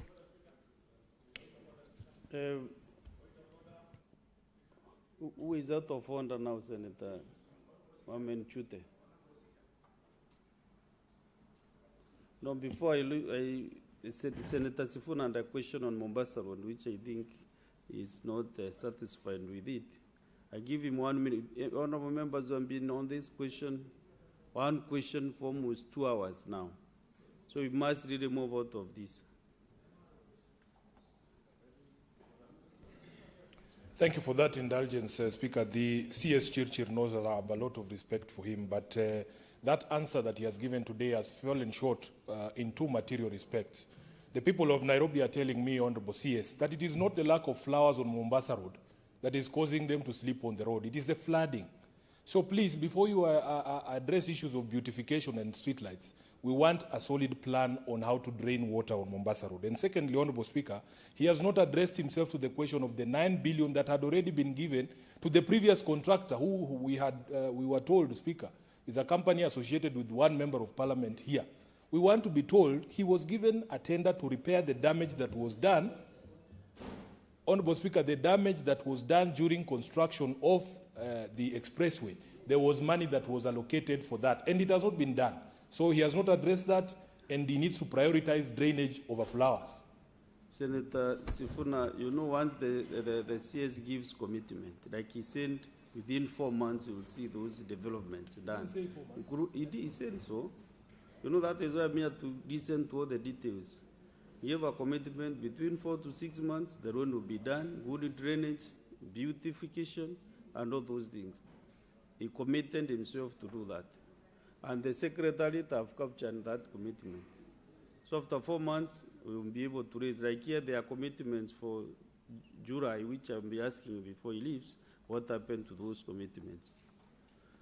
So I want to close this matter now. Senator Lemaretian. A very simple question, straight to the point, within 1 minute. Thank you, Mr. Speaker. And I would just like to get a clarification for the residents of Samburu County and its neighboring counties on what is the status of the Maralal-Baragoi highway that was being constructed, and when is the work on the ground supposed to begin? Thank you, Mr. Speaker. Senator Ojenda. Thank you, Mr. Speaker. Mr. Speaker, I had a short follow-up question to the CS Rhodes, who has answered or responded to most of my questions in detail.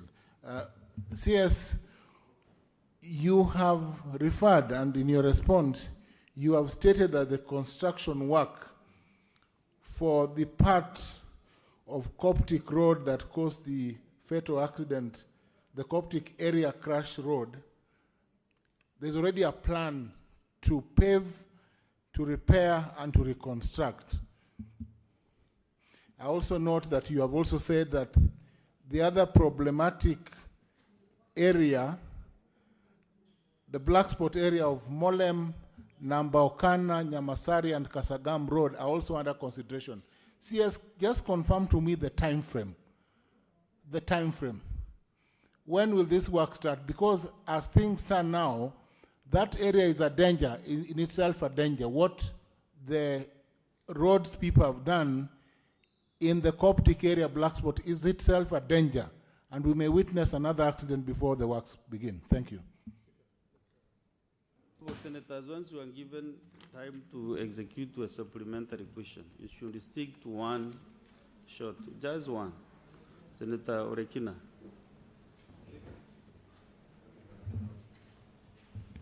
Thank you, Speaker. Cabinet Secretary, people are watching in Narok, and I just wanted to know whether it's possible, and they appreciate what your response, whether it's possible to send a mobile weighbridge to that road immediately, so that we can try and save at least that road for the high season coming in. We know you spent 3 billion shillings to build that road. We don't want to see the 3 billion go to waste. Thank you, Mr. Speaker. Senator Medu, you know, this is like you are making like you are not sure whether to ask this question because you have just pressed the system. Mr. Speaker, I was very certain that I want to ask this question, unless the popping up has just happened on your screen now. I think I've been since I came, and mine is also very straight and short, precisely on two roads that the CS is very well aware of. The road from now Wanjohi going to Kinangop, and the road from Mairuinya to Shamata and Kariamu. And the reason why I know the CS is well aware about is because, and my question is specific. Why is it that every time the president visits Nyandarua, he visits Kinangop and visits Daragwa, the contractor comes back on site? When he leaves, Mr. Speaker, I know you are very, very, just relax, Senator Jalagay.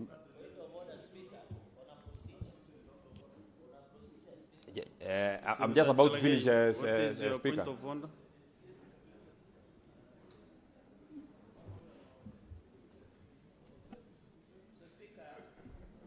I rise under Standing Order 51B. A question shall not be made on the pretext for debate. That is part A, 3A, and, Mr. Speaker, B of include the name of a person nor any expression not strictly necessary to render the request intelligible. And also on supplementary question, it must be attached to the root question. I appreciate our brother just walked in.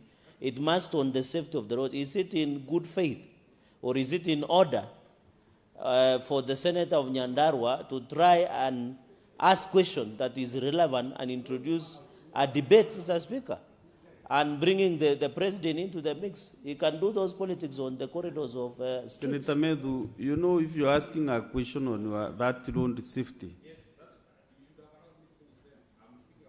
don't introduce other names of members of the public who cannot be able to come to this floor.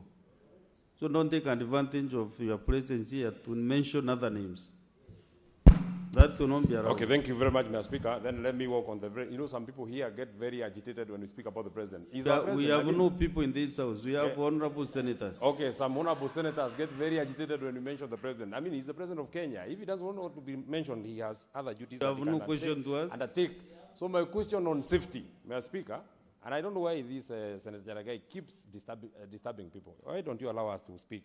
I've been given the floor. You shall get an opportunity to speak. Just keep quiet and allow us to speak. Why are you addressing Senator Chalgei? Because he's the only one who is Who disturbing gave you me. the floor? It is you who gave me the floor.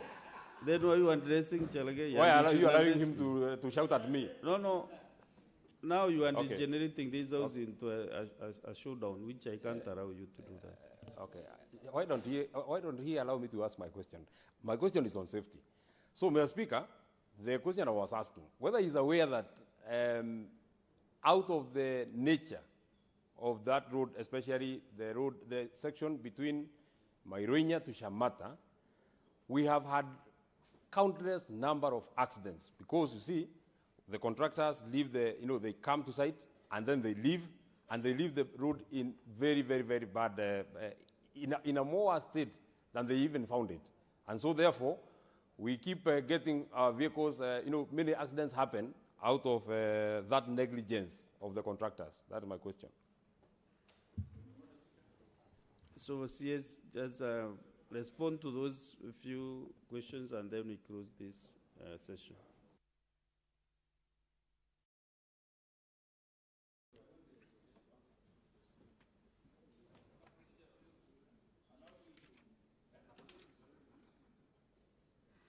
The question from Mheshimiwa Sena on Maralal Baragoi, let me confirm, Honorable Speaker, members, that we did procure a contractor for Senator Maralal. Chute, you cannot interrupt the CS. Yeah, you wait until he finishes. We did procure a contractor for Maralal to Suyani towards Baragoi for 20 kilometers of pitmen, upgrading to pitmen, and equally for Kisima, Sura Aduru, on this other lower side for upgrading of 20 kilometers.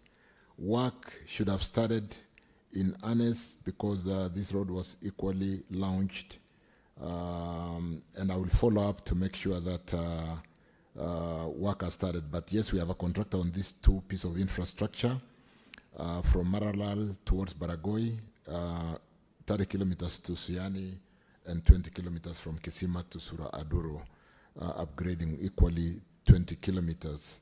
That will give a very good look to Maralal town because you will have 30 kilometers towards Baragoi on the upper side, and you will have another 20 kilometers addition to the current tarmac that reaches Kisima today. With respect to Tom Agenda's question, time frame, before, Honorable Speaker, before Tom Agenda came to the House, I undertook that the designs have been completed and we are going to make budgetary accommodation for that section in the current financial year, and thereafter procure a contractor to correct and build the design that we have already done. With respect to Kinangop, we do know that I did mention equally that before Senator for Nyandarua came into the House, I had indicated that we've paid all the pending bills. to contractors. We had a big challenge, and without paying those contractors, and we owed them up to 175 billion. And if they abandoned work, it was upon us to provide the funding. We've now made requisite funding. We've gotten them back to work, and they don't have any excuse for abandoning work. So this particular infrastructure, Mailikumi, Subuku, Sipalas, Shamata, all the way to these Shamata girls and so on and so forth, with that contractor, Boyman, Basenga, and all these infrastructures, particularly the ones funded by CDB, will not slow down. We'll ensure that the contractors stay on course, because as we speak today, there is no contractor who we owe money, and therefore we'll be strict to make sure that if it is a capacity of the contractor, we'll call them out. But if it is a question of funding, we have paid them, and we've made plans to continue supporting the contractors as they give us certificate for works done. Honorable Speaker, honorable members, I want to thank you. Regarding Olekina's question on providing a mobile weighbridge, like I said, this is a piece of infrastructure. Weighbridges have only traditionally been more on national trunk networks with Kenya. We are having programs to bring in mobile weighbridge for Kera roads. It's a Kenya road. So we'll undertake to provide a mobile weighbridge to support that infrastructure. I want to undertake that. Thank you. Thank you, Speaker. And thank you, members. Honorable says our new member here is not being recognized by the system. So you can use the dispatch to ask your question. It's very fast from Baringo.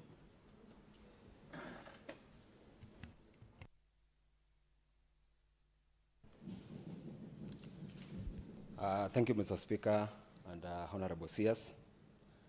I've risen to inquire a question about the road from Laikipia, Churo, all the way to Loruk and Marigat. And it also connects people from Kabedo, Chemalingot going to Nakuru.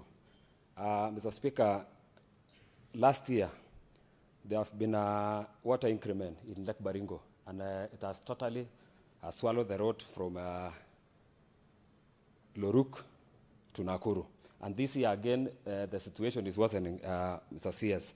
And I want to know whether the ministry is aware about the situation, because currently people are using private land for transportation. And anytime, the owner of the land may refuse his land to be used, and will be totally on mess. So, Mr. CS, I want to know whether your ministry is aware, and if so, what are the measures you've taken to ensure that the situation is bring to normality? Thank you.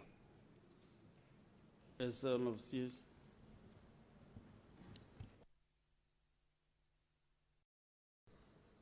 Thank you, Speaker. I'll need to check. I don't know whether is the Luruk Marigat within the. This is the road from. Is it Parpelo to Tsigor?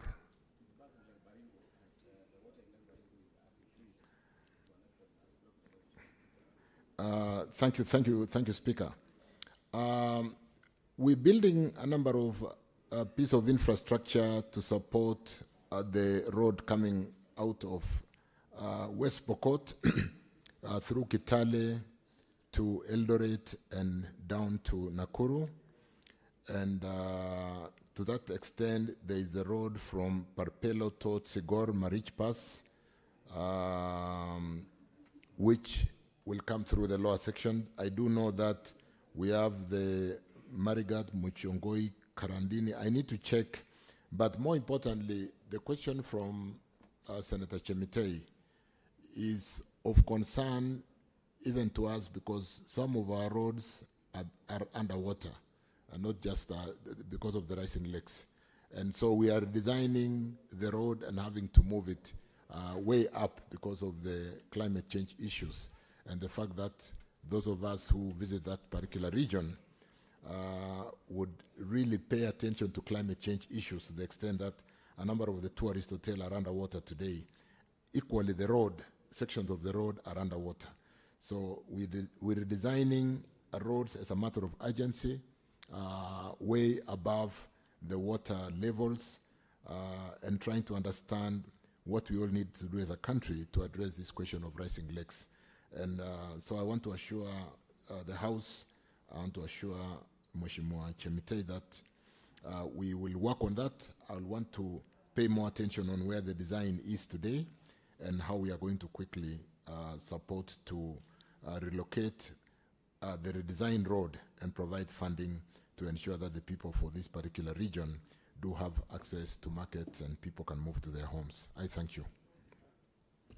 So, Honorable CS, before you leave, there were 3 commitments that were copied to your ministry. I understand the Secretary shared this information with the ministry.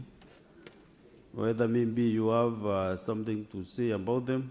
One was from Senator Mwihaji Faki, which was to follow up with the Kenya Urban Loans Authority to provide an explanation on the steps being taken by Kura to address the flooding issues affecting the section of the rings loaned in Mombasa County near Quickmart Supermarket. The other one is to furnish Senator Okongo Omogeni with information on whether the Kenya Railways Corporation commenced the construction of the Riruta Ngong single track meter gauge railway before obtaining an environmental impact assessment license from the National Environment Management Authority. And the last one was from Senator Mohamed Abbas, who sought information on the actions the government is taking to fast-track the construction of the. This is the same question he was asking Mondogashe, Samatal, and the Ramu Mandela sections of the Great North Road. Since you answered this supplementary question from Senator Abbas, maybe you can comment on the 2 from Mwihaji Faki and Senator Okongo Omogeni. Thank you again, Speaker. Thank you, members. I did make a commitment to provide a response on the question, like you've said, Honorable Speaker, regarding the Quickmart supermarket in Mombasa area, Link Road, which had been a source of perennial flooding because of the geographical locationing of that particular area in terms of being the lowest point, and the fact that investors did build both sides of the road and there was no waterway for the water to drain to the lower points of the rivers. Speaker, I do have a written response. I have signed it. Let me very quickly respond that the flooding section of the Link Road near Quickmart Supermarket in Mombasa was designed and elevated to elevate the 200-meter road section to provide for the carriage and walkway.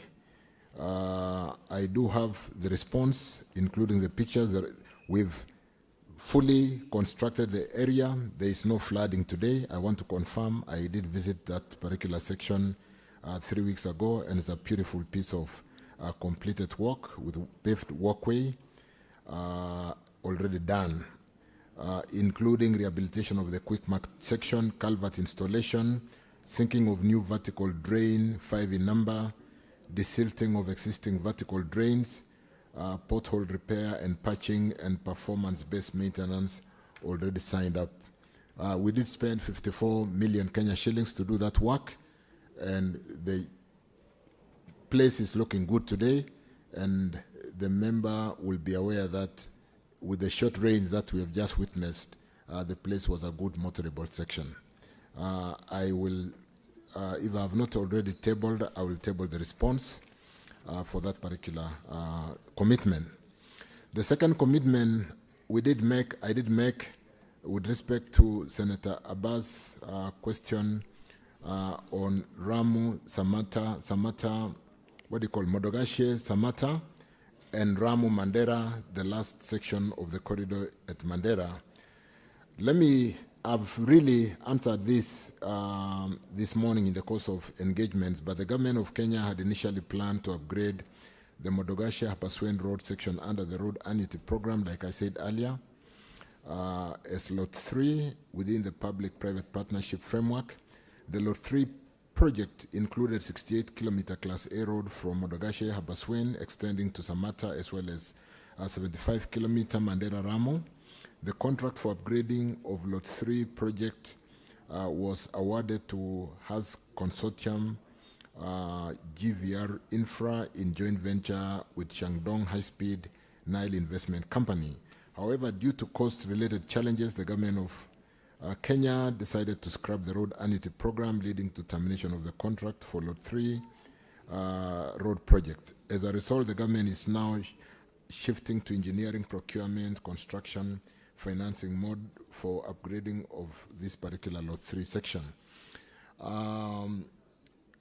In addition, through the National Treasury, the government of Kenya has requested additional funding from the World Bank under the Horn of Africa Gateway Project loan to upgrade the Lot 3 road project. This includes the only two unfunded section of Isiolo-Mandera Road, corridor of which Modogashe-Abaswein section forms part.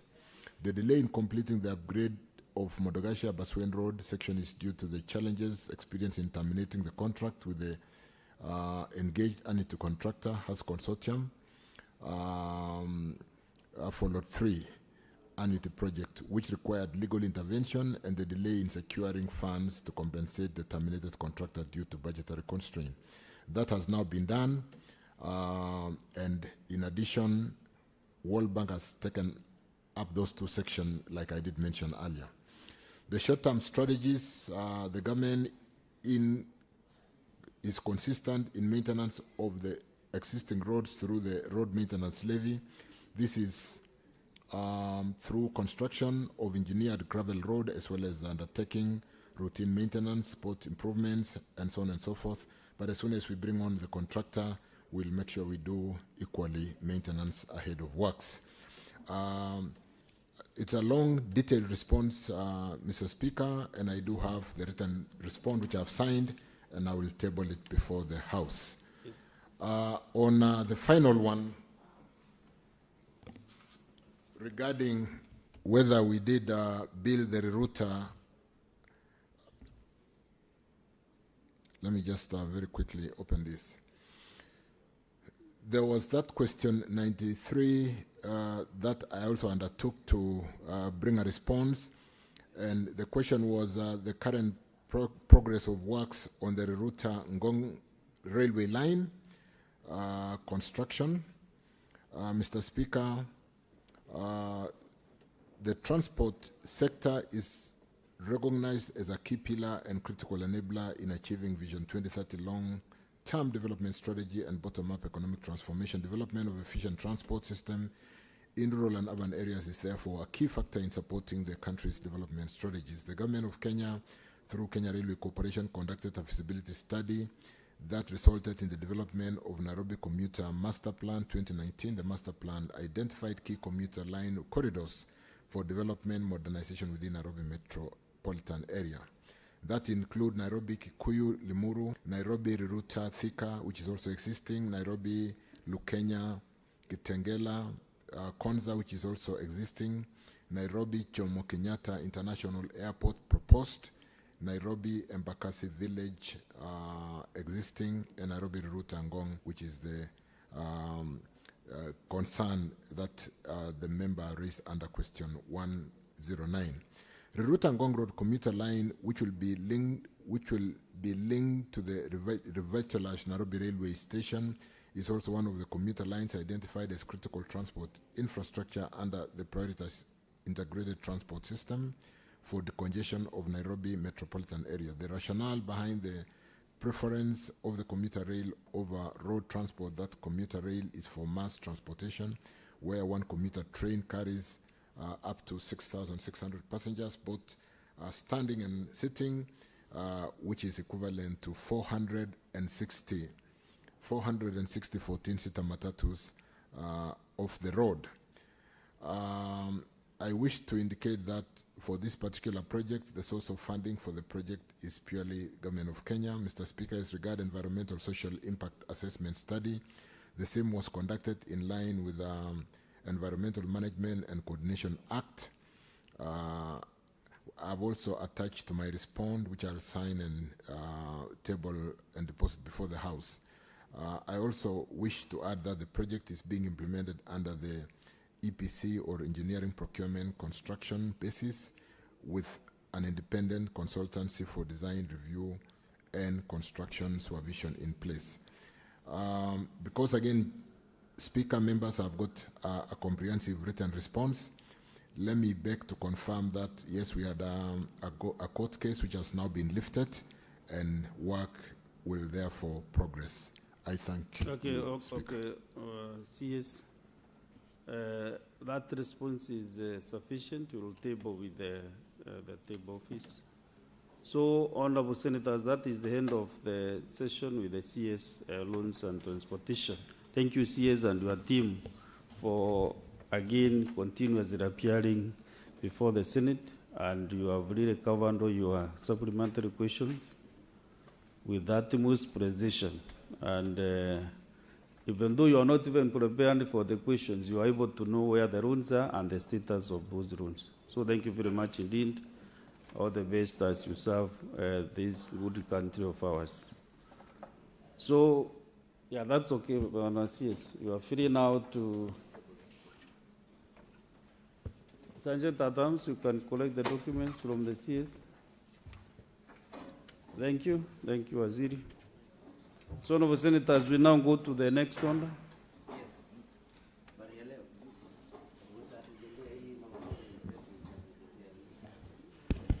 Order number 8, motion, mainstreaming of a framework for clean cooking in Kenya. Senator Aminda Kibwana is not in the House, so that business is deferred. Next order. Order number 9, motion, report of the proceedings of the Artificial Intelligence Conference on the role of Parliament in shaping the future of responsible AI, held from 28th to 30th November 2025 in Kuala Lumpur, Malaysia. I also, on this order, Senator Enoch Wabua is not in the House, so the order is deferred. Order number 10, motion, report of the Third Commonwealth Parliamentarians with Disabilities Africa Region Conference held in Lusaka, Zambia from 24th to 28th February 2025. Senator George Wambu has dedicated this business to the Chair Liba, Senator Mulgo Julius. So go ahead and move the motion. Thank you.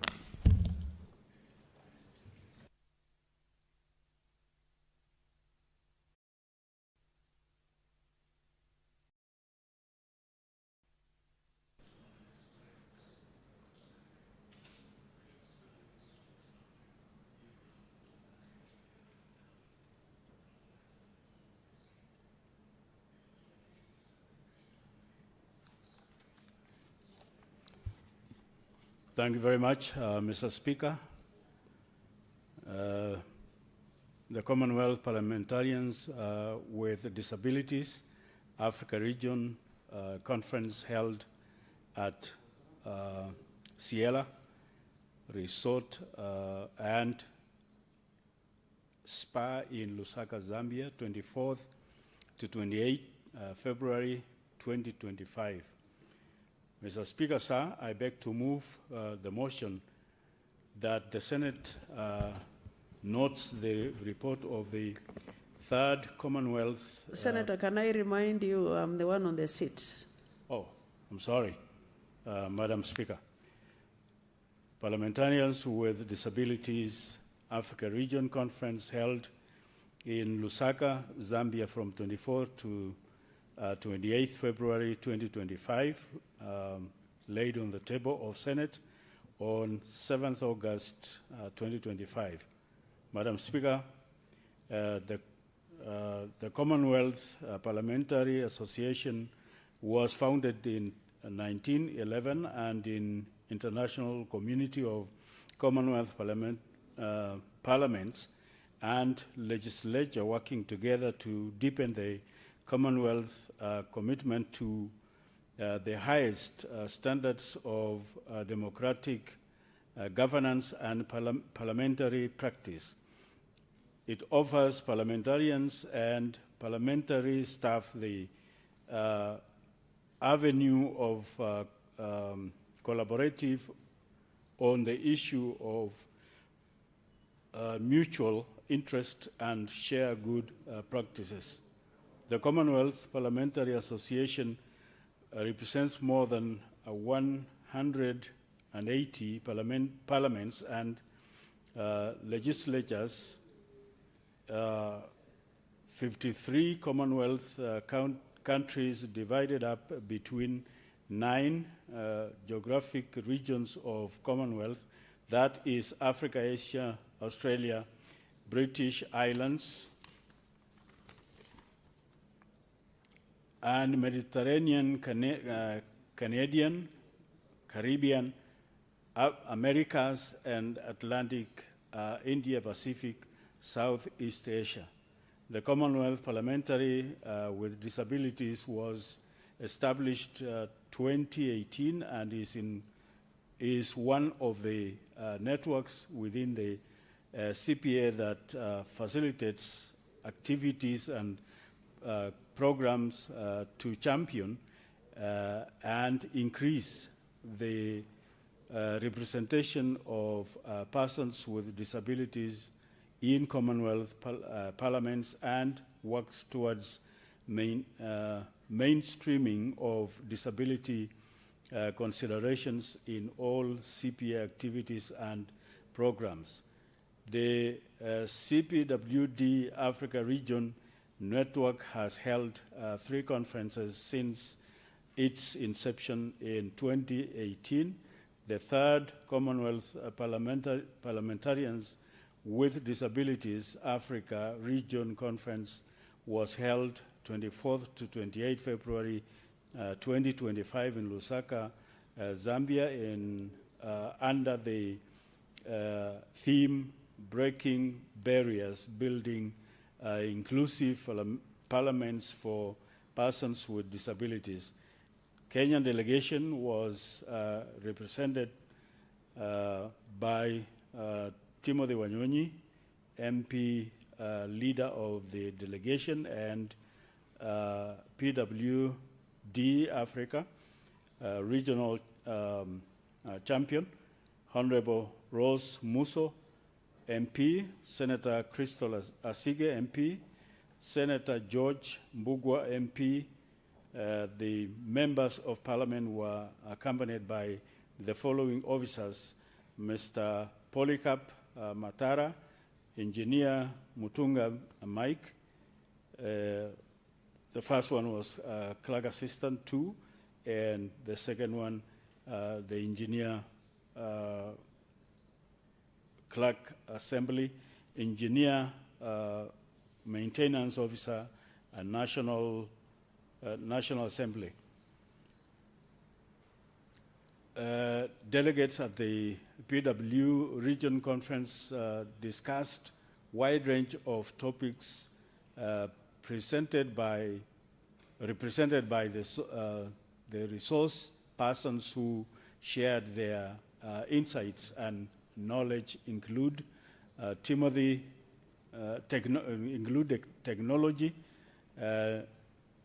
digitalization, and its use of empowerment and inclusion of persons with disabilities in Africa, African context, by Dr.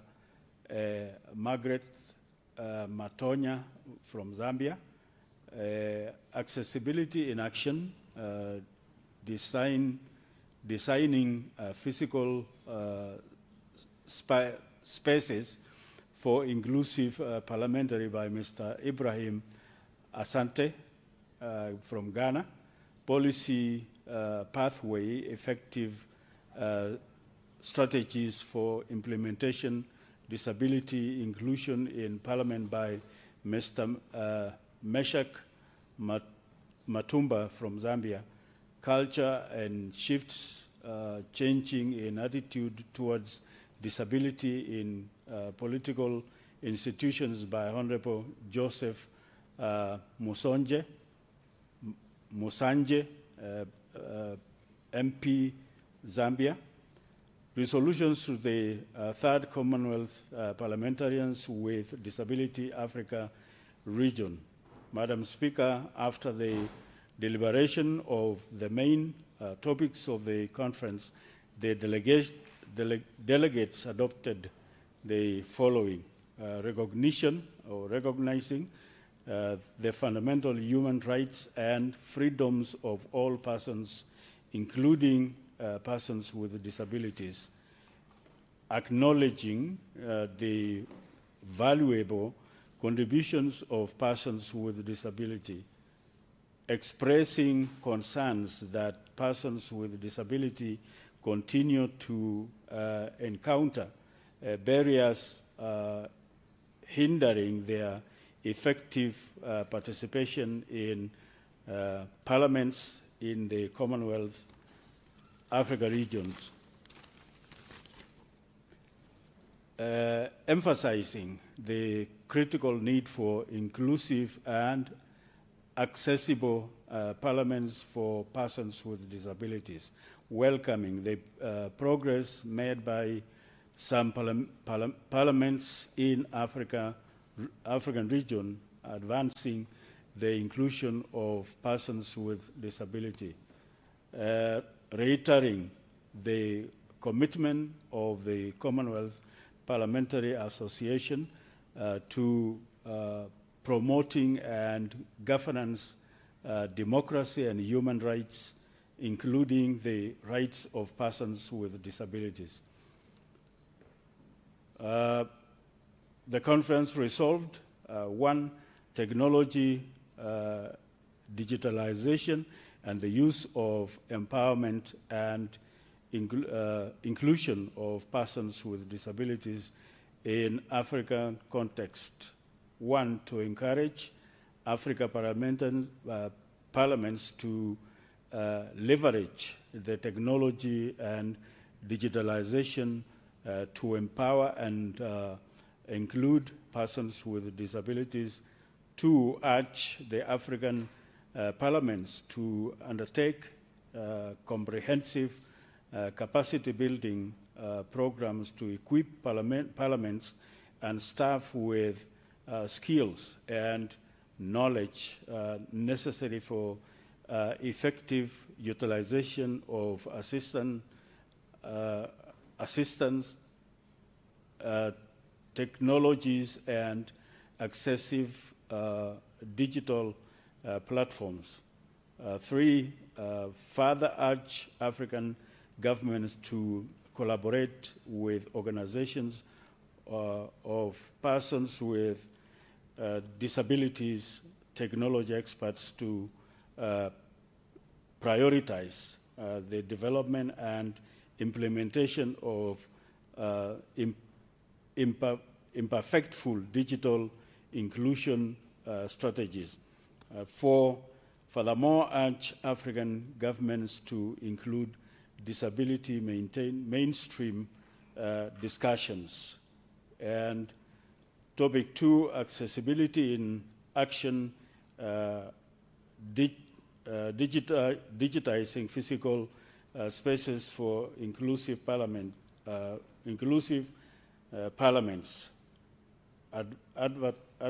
Advise African parliaments to adhere the universal design principles in construction and renovation of parliamentary buildings, ensuring physical accessibility of all persons with disabilities.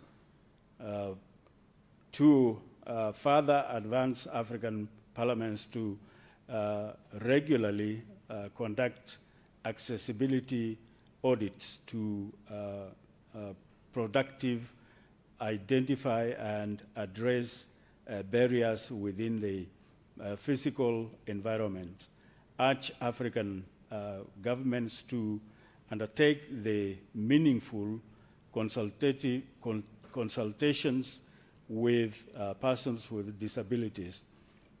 Three, policy pathway, effective strategies for implementing the disability inclusion of parliament, encourage African parliaments to develop and implement comprehensive disability inclusion policies and action plans aligned with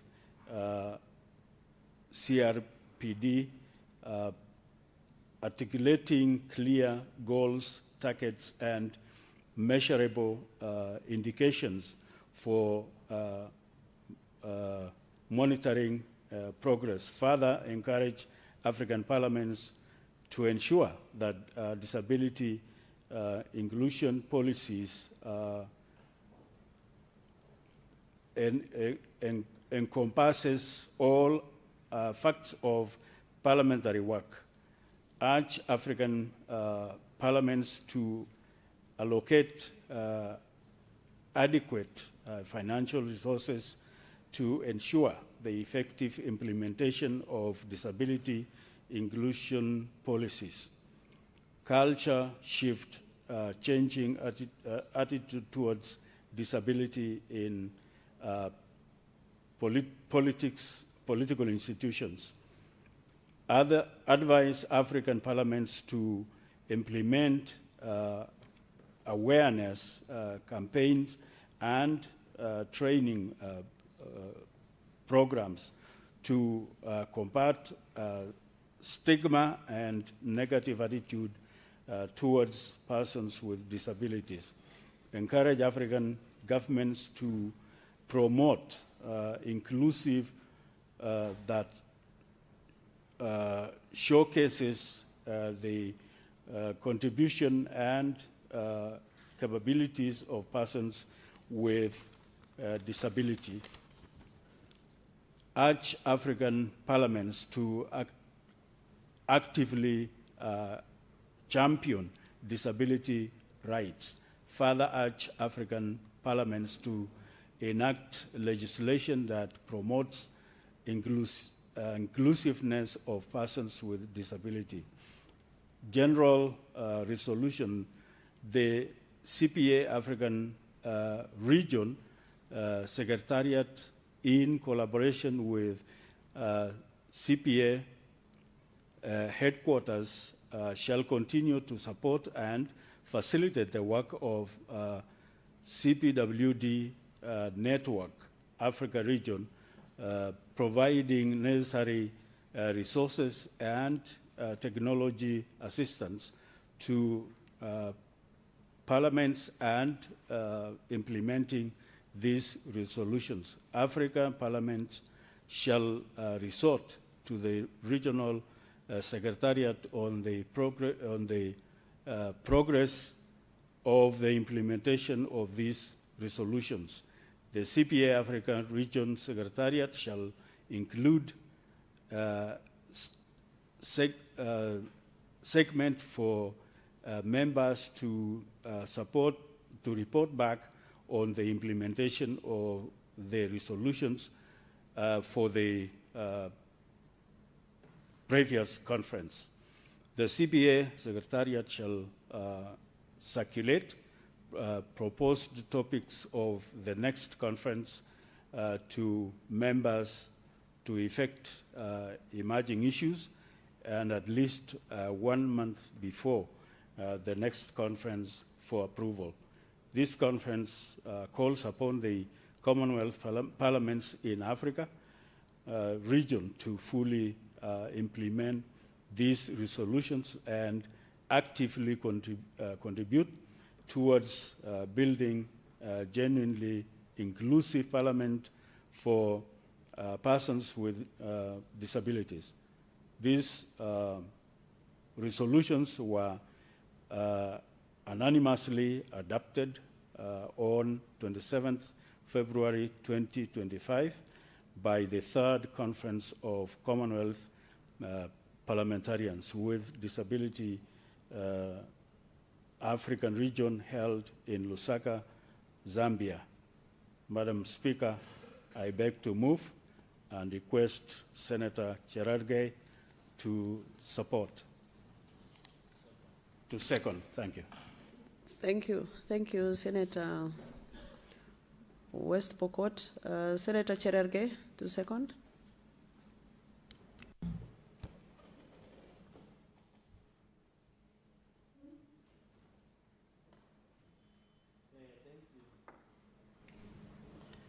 Thank you, Madam Speaker, and congratulations for being elected as a temporary speaker for today's session. And that shows the faith the House has on you to discharge, of course, as a ranking member of this House, to be the temporary speaker for the purposes of the ongoing works. Madam Speaker, as I rise to second, because this is just a procedural motion and a report of the third Commonwealth Parliamentarians with Disabilities Africa Region Conference held at Ciela Resort and Spa in Lusaka, Zambia, 24 to 28 February 2025, Lusaka, Zambia. Madam Speaker, I know this is a very interesting country.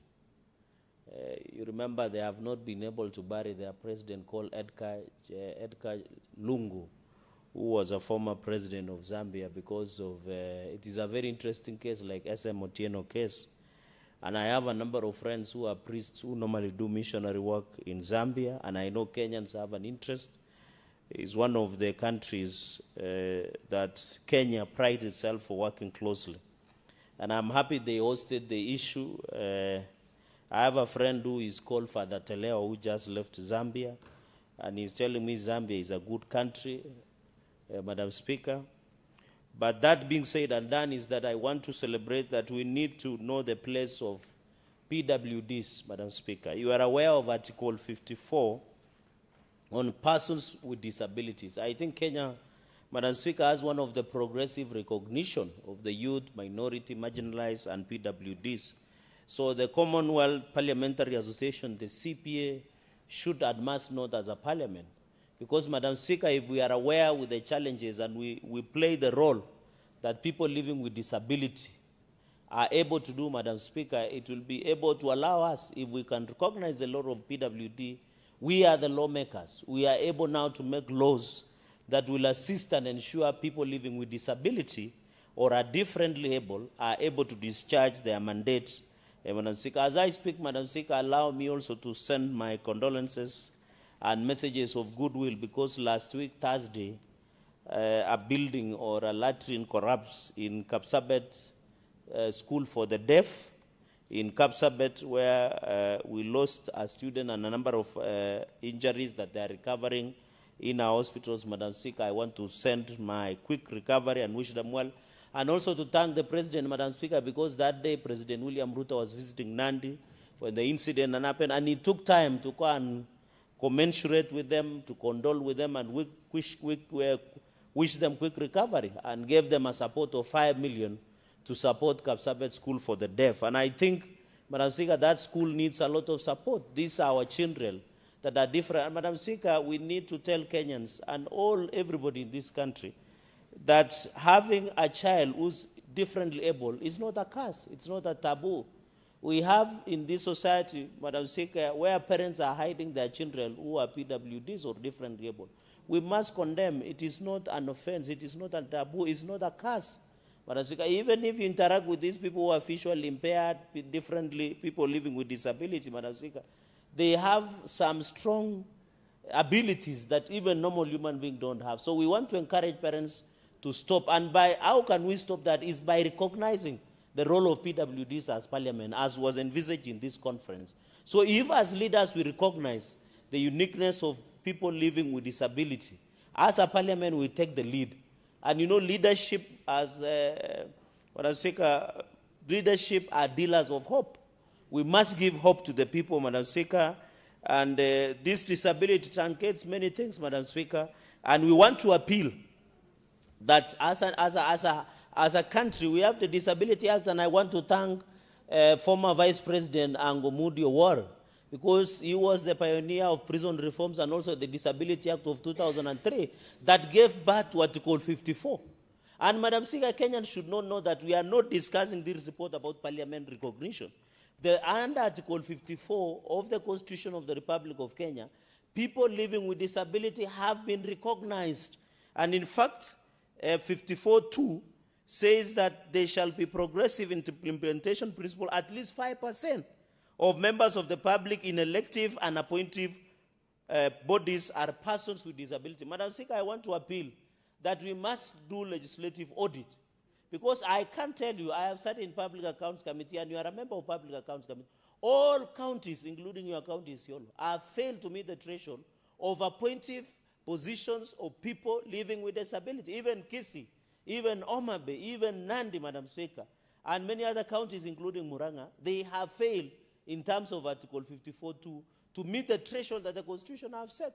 And I think as a House, this is a progressive implementation. Let us not even talk about the elective, Madam Speaker, because we need also to encourage Kenyans. It is 1 year to general election, Madam Speaker. We need to encourage Kenyans to elect people living differently able, because they are also leaders. We have Senator Mbugua, Madam Speaker, who is specially elected. We have Senator Crystal Asige, who is specially elected, Madam Speaker. These are disabilities that we can see. And I hope Kenyan Senator Onyonga, as they go for election, we must ensure we have a way of ensuring people living with disability have an opportunity to serve, Madam Speaker, in different capacities, even they're living with disability, Madam Speaker. I'm not talking about disabilities in bedrooms, but I'm saying disabilities that are known, that can be seen. Madam Speaker, I want to challenge people living with disability. Under the Act, we must ensure people living with disability are able to access the IDs. I normally, Madam Speaker, you are a politician. Whenever we walk, you meet somebody living with disability. Like I was, there was an Rambe for Chapter 8 Women's Star on Sunday afternoon in in Mosoria Township, and I met one of the disabled people using a wheelchair, and they have not been given an ID card by people living with disability council, Madam Speaker. I want people living with disability to have their offices as lowest as the sub-location, the chief's level, so that our people can access the PWD card to allow them to get tax exemption, to allow them to get services, to allow them to be given priority. And I'm happy, Madam Speaker, even here in the Senate, even the design of the parliament, because we are discussing and even government buildings, it is so sad, Madam Speaker. And I remember when we visited the county headquarters where we were locked out in Isiolo, you were part of us. If you look at the design of that building, we noticed in the design there was no provision of access of ramps of people living with disability. And it is a sorry state in most of the government buildings that we don't have proper design to accommodate people living with disability. So I want to appeal to Kenyans that even people living with disability, I'm told there are quite a number. We used to have Mheshimiwa Sangok, the specially elected of Yala.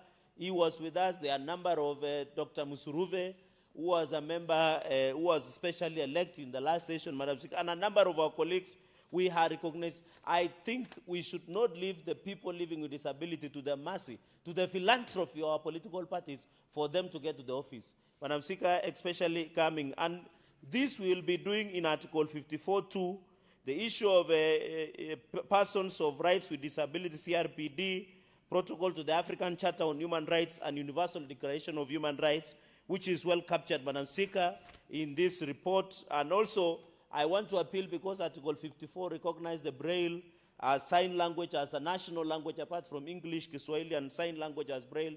Madam Speaker, they should be recognized with this. And Madam Speaker, we must also ask IEBC to come up with modalities on how people who are people living with disability can campaign, can participate in an electoral process. I'm saying this aware that yesterday there were heightened exchange of very not unpalatable words across the spectrum of this country, Madam Speaker. We saw yesterday, the last 2 days, there have been insults, demeaning, exchange of words, Madam Speaker, from the senior leadership of this country. And I hope as we go into the future, we should not, Madam Speaker, at least see that again, Madam Speaker, because, you know, we are a country. Our children watch all of us. Madam Speaker, we must ensure that our language, which we engage, are decent, Madam Speaker. And you know, Madam Speaker, somebody was asking, why did the president react? It's because, Madam Speaker, in one of our colleagues' funeral service, mother, Senator Garungo Dangwa's mother, and we wish Senator Garungo Dangwa all the best, and we pray for him, because he lost the mother a few days ago, and the burial was on Monday. And the person who started insulting everybody was the former impeached deputy president of Rigathi Gachagua, who started by insulting everybody and demeaning the head of state. Also, the head of state is a human being, Madam Speaker. He had a right of reply. He should reply, Madam Speaker. And what he said is correct, Madam Speaker. To advise people to go gym is not an offense. Why are Kenyans taking an offense to tell? I can see Senator Onyonga likes giving fit. Madam Speaker, I normally meet him in health club, trying to be alert and be able to contribute to the discourse of this country, Madam Speaker. What is it hard, Madam Speaker? And I want to appeal to investigative agencies. One person who impregnated a young girl, the age of their children, Madam Speaker, they must be taken to court and prosecuted. We cannot, Madam Speaker, be talking about that. The reason I'm saying this, Madam Speaker, is that I am appealing to IEBC to come up with formula on how we can ensure our colleagues who are people living with disability can campaign, can vote, can participate, can be elected, so that they can sit in Parliament Republic of Kenya. My final comments, Madam Speaker, is on the issue is to further encourage African parliaments. I know Kenya is doing very well, but we have agreed with you, Madam Speaker, that we are yet to achieve the 5% on progressive implementation of Article 54.2, Madam Speaker. Madam Speaker, on the resolutions that have been made, I agree that we need regional secretariat to ensure that the progress and implementation are done, Madam Speaker. Members to report back on the resolutions of the previous conference, which is very brilliant. The CPS Secretariat must and should include the issue of PWDs and Parliament as recognition, Madam Speaker, and also in Africa to fully implement, so that as Africa, as a continent, as African Parliament, we must and should, because I know Kenya can lead the way, Madam Speaker. You are aware that Kenya, in terms of representation, even on the issue of women, we now have 47 elected women in the National Assembly. We also are specially elected and majority are women. But I want to appeal that let these seats not be based on philanthropy. We want women, youth, people living with disability. Like you, Madam Speaker, you have been elected for 3 times straight as an elected member of the Senate, ranking, despite being of the female gender, Madam Speaker. And you have demonstrated that what a man can do, a woman can do better. What a PWD, what a normal human being or a normal senator can do, a PWD senator can do better than a normal senator, Madam Speaker. So I want to appeal, and it is challenged, and I'm proud, and I hope the cameras would be zooming to you, so that the young girls and women who want the leadership in this country can know that you can be elected in this house, you are the former deputy majority leader in the last session, you became the minority leader, Madam Speaker. You are the chair of National Security and Foreign Relations, Madam Speaker. This is a challenge to the minority and marginalized women, people living with disability, and the youth. Madam Speaker, I would have expected you also, although I didn't know the program of your committee, to be in Russia to pursue this issue of Russia, because I saw the chair of National Security also of the National Assembly, and I hope as the chair of National Security and Foreign Relations, you will update the House in the near future. Madam Speaker, in the interest of time, and we have a heavy agenda on the order paper, allow me to yield the mic back and say this is a report that is worth noting, that is worth being followed up. Let colleagues support so that we pass this motion and allow the people living with disability are not reduced to philanthropy, to being just being given handouts. They must recognize just like any other ordinary Kenyans. Madam Speaker, with those very many remarks, allow me to leave it there, and I second. Honorable Senators, I propose the question that the Senate notes the report of the 3rd Commonwealth Parliamentarians with Disabilities African Region Conference held in Lusaka, Zambia from 24th to 28th February 2025, laid on the table of the Senate on 7th August 2025. The floor is open. I can see Senator Onyonka, you want to contribute, the floor is yours. Thank you. Thank you, Madam Speaker. The most upright and able accolades that my colleague has just bestowed upon you stand with exception. But everything else he has said that is political, I would want to, if I had a chance, expunge it out of the order paper out of the Hansard. The reason for that is that the issues that he was bringing on forth, as much as he was making an argument for his side, I will raise one or two things. But I think, on a serious note, Madam Speaker, this is a very good document. Once again, our Republic of Kenya, produces some of the best policy papers, some of the interventions on nearly everything. Madam Speaker, today, if you were to sit down and look whether we had an aeronautic engineer who is a space scientist, you would find a Kenyan who works in NASA. We are always very good in what we do. But you see, when you come locally, Madam Speaker, and try and look for interventions on what we are supposed to do for our people, we don't move.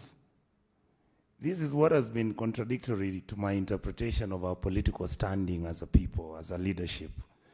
If, Madam Speaker, you were to look at the report and go to paragraph 7, the conclusions are actually in the report. Number one, the report says there should be accessibility to voting. It's self-explanatory. Historically, if you look at the people with a disability or people who are able differently, you realize they're as good in performance as any of us. And yet, if you look at this House, for example, Madam Speaker, you see what our sister and the able senator from Mombasa, Asige, you look at Senator Kamau, you look at many of the people who have had these challenges, they actually perform well. They do an excellent job, they are knowledgeable, and they're people who deserve to be here. But then you see, Madam Speaker, when we start talking now on the nitty-gritty, accessibility to voting, do we even look at the polling stations, whether somebody with a disability will be given guidance? Do we even consider that some of these polling stations need a ramp so that if somebody is coming in with a wheelchair, they can actually have accessibility to that polling station? We don't. I remember I was in the National Assembly when there were, in fact, recommendations after the promulgation of the Constitution that we have now.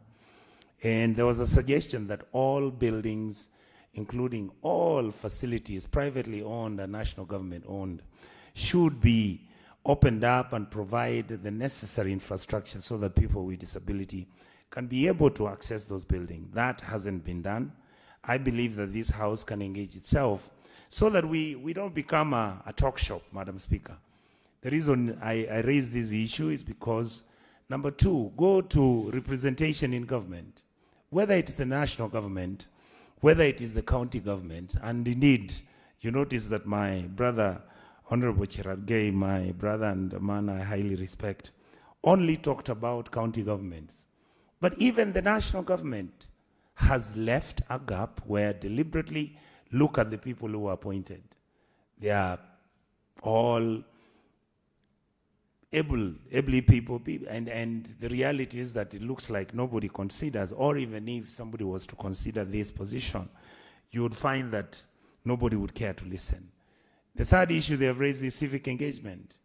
Of course, to a large extent, people with disability who have been deliberately and publicly engaging themselves and raising the issues and becoming activists. Many of them have been in these national organizations, civic society organizations, raising and putting out the information which needs to be received by people with disability so that then we can mitigate where they are.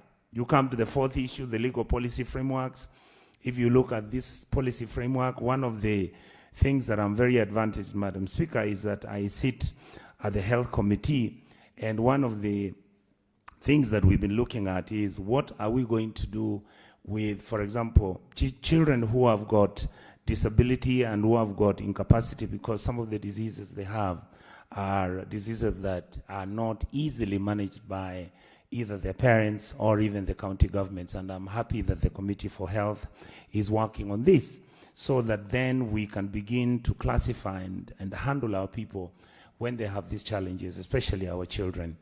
Madam Speaker, if you go down to the item number 6, which they have presented here, education and awareness, the truth is very many children who have disability. And this disability is not physical per se. There are children who have mental disability. There are children who have other disabilities which are now being investigated by science, and conclusions which previously had been misinterpreted are now being given a forward value. And the point we should be engaged ourselves is what happens with those children when we go to the schools.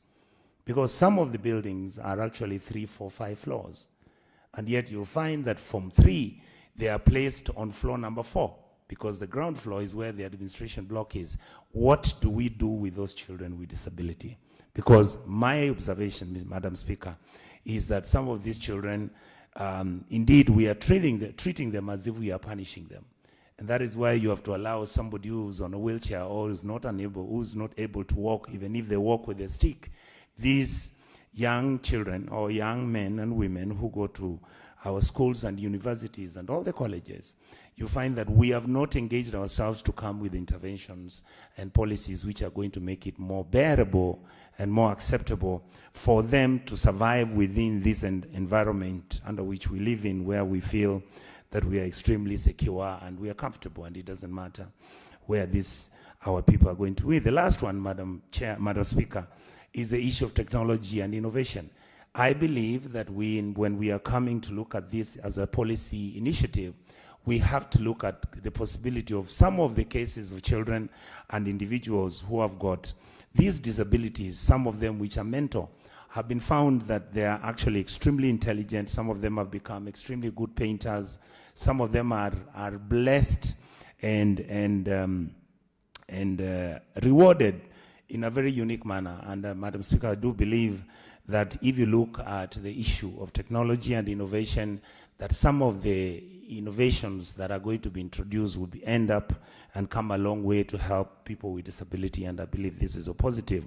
Finally, Madam Speaker, I just wanted to mention, and maybe just look at what my brother Cherargei talked about, how our leaders are now talking about themselves in an uncouth manner and basically exposing their ignorance and many other things. Madam Speaker, we know for sure that it is completely unfortunate that you can find leaders who are willing to body shame each other, how fat you are, how thin you look. Imagine, Madam Speaker, if this is the narrative that our leaders are bringing out, imagine if you were disabled and you were criticizing government and you started talking about either our bad behaviors of corruption, mismanagement of public resources, and you are a governor. Somebody will start talking about how your legs are looking funny. Somebody will say how your hands are spaced or they look in a certain manner. And I think we must begin to look at our country a bit differently. And this is what I've said, Madam Speaker, that our leadership must know that whatever we say has a direct impact on how the public understands who we are. Some of these things we are calling each other. Look at what is going to happen in schools now. Some of our children are going to find it's normal. You can pick a friend even if he disagrees with you and tells you not to do certain things because they are either against the law or they are things that you should not do.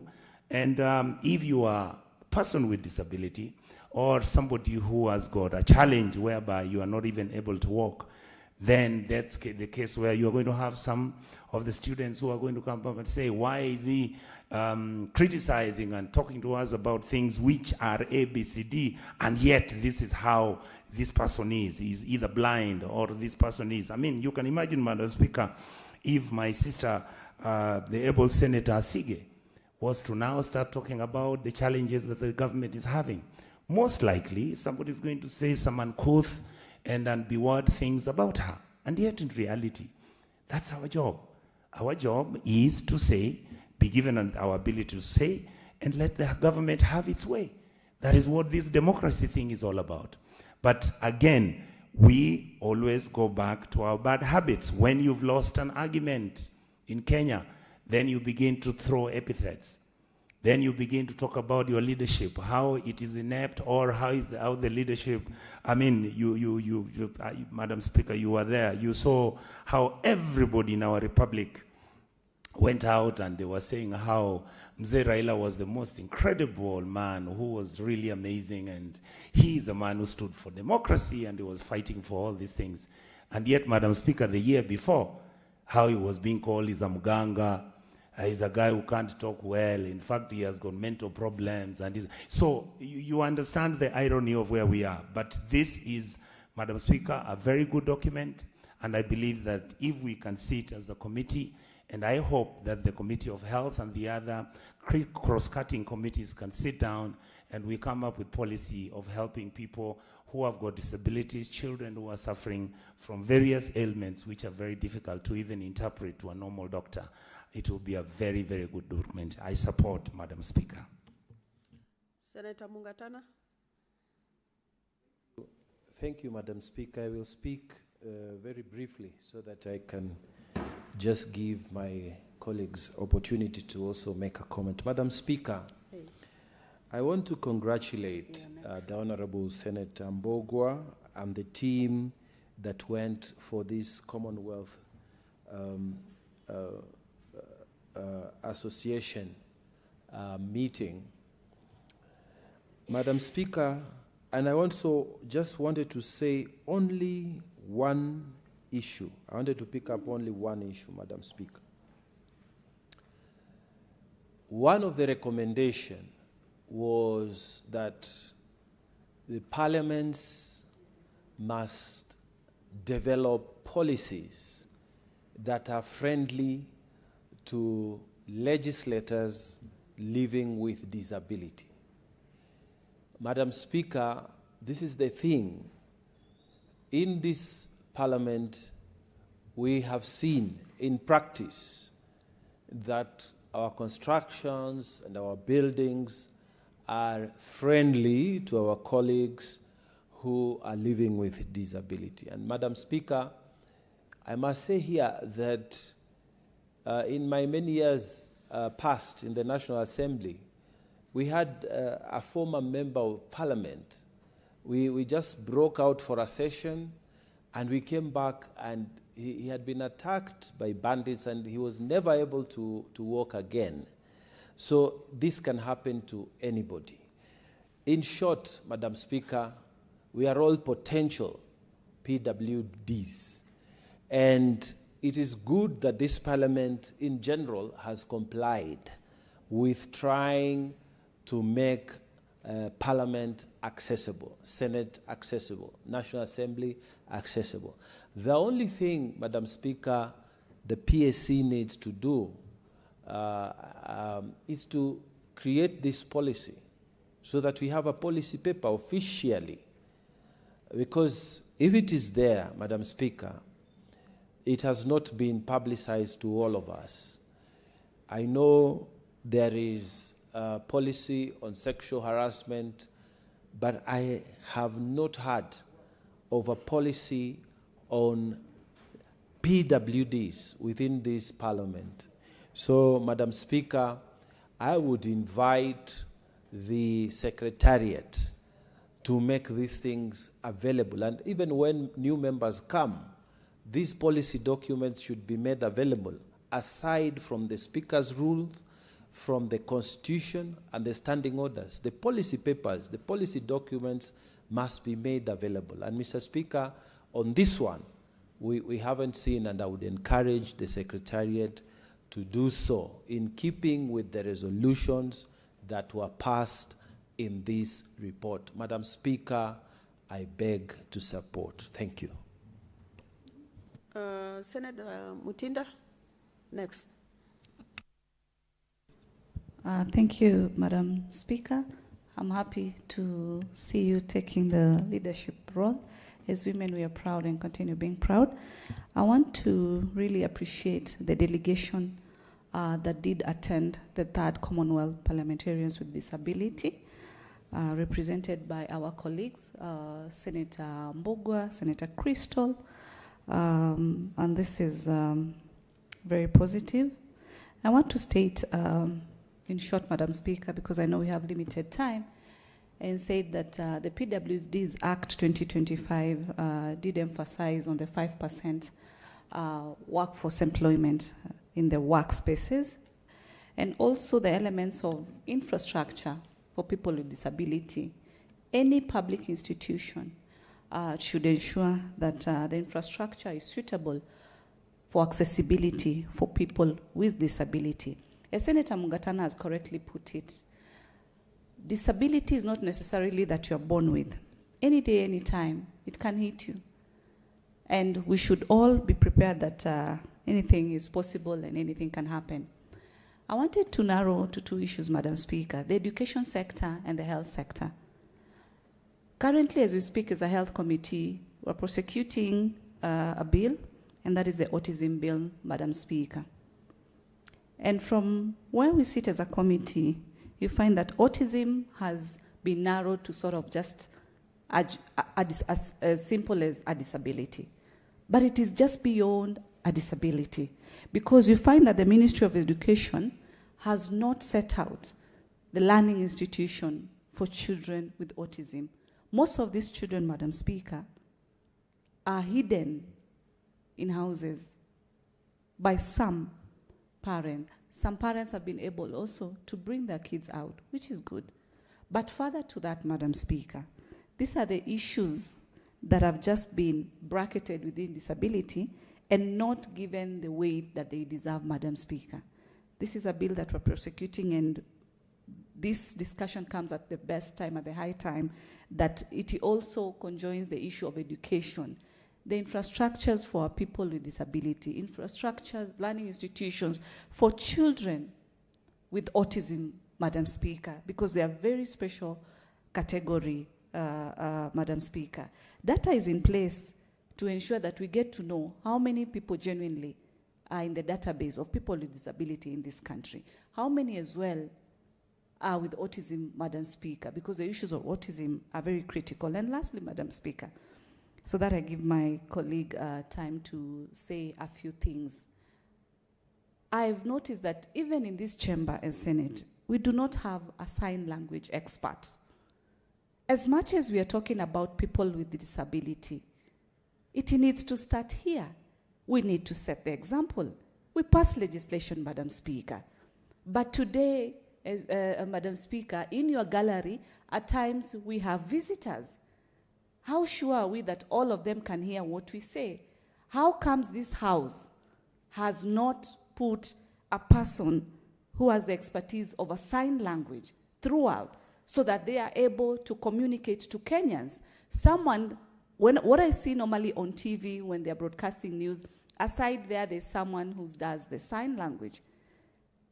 It should be there in such a way that as I speak, then there's somebody there, you know, the way they normally put it, the IT people, that communicates what I say. So as much as we are appreciating, but we need, charity begins at home. And I think Senate can lead by example, by the office of the clerk, the office of the speaker, prioritizing someone for sign language to be able to be here throughout these sessions, to be able to do what is needful, Madam Speaker. Politically, there has been words which have been thrown yesterday, as early as yesterday. I thought my big brother, Senator Onyonka, will be in the house. You know, when you say that this person should not have said this, he's the head of state, and all that.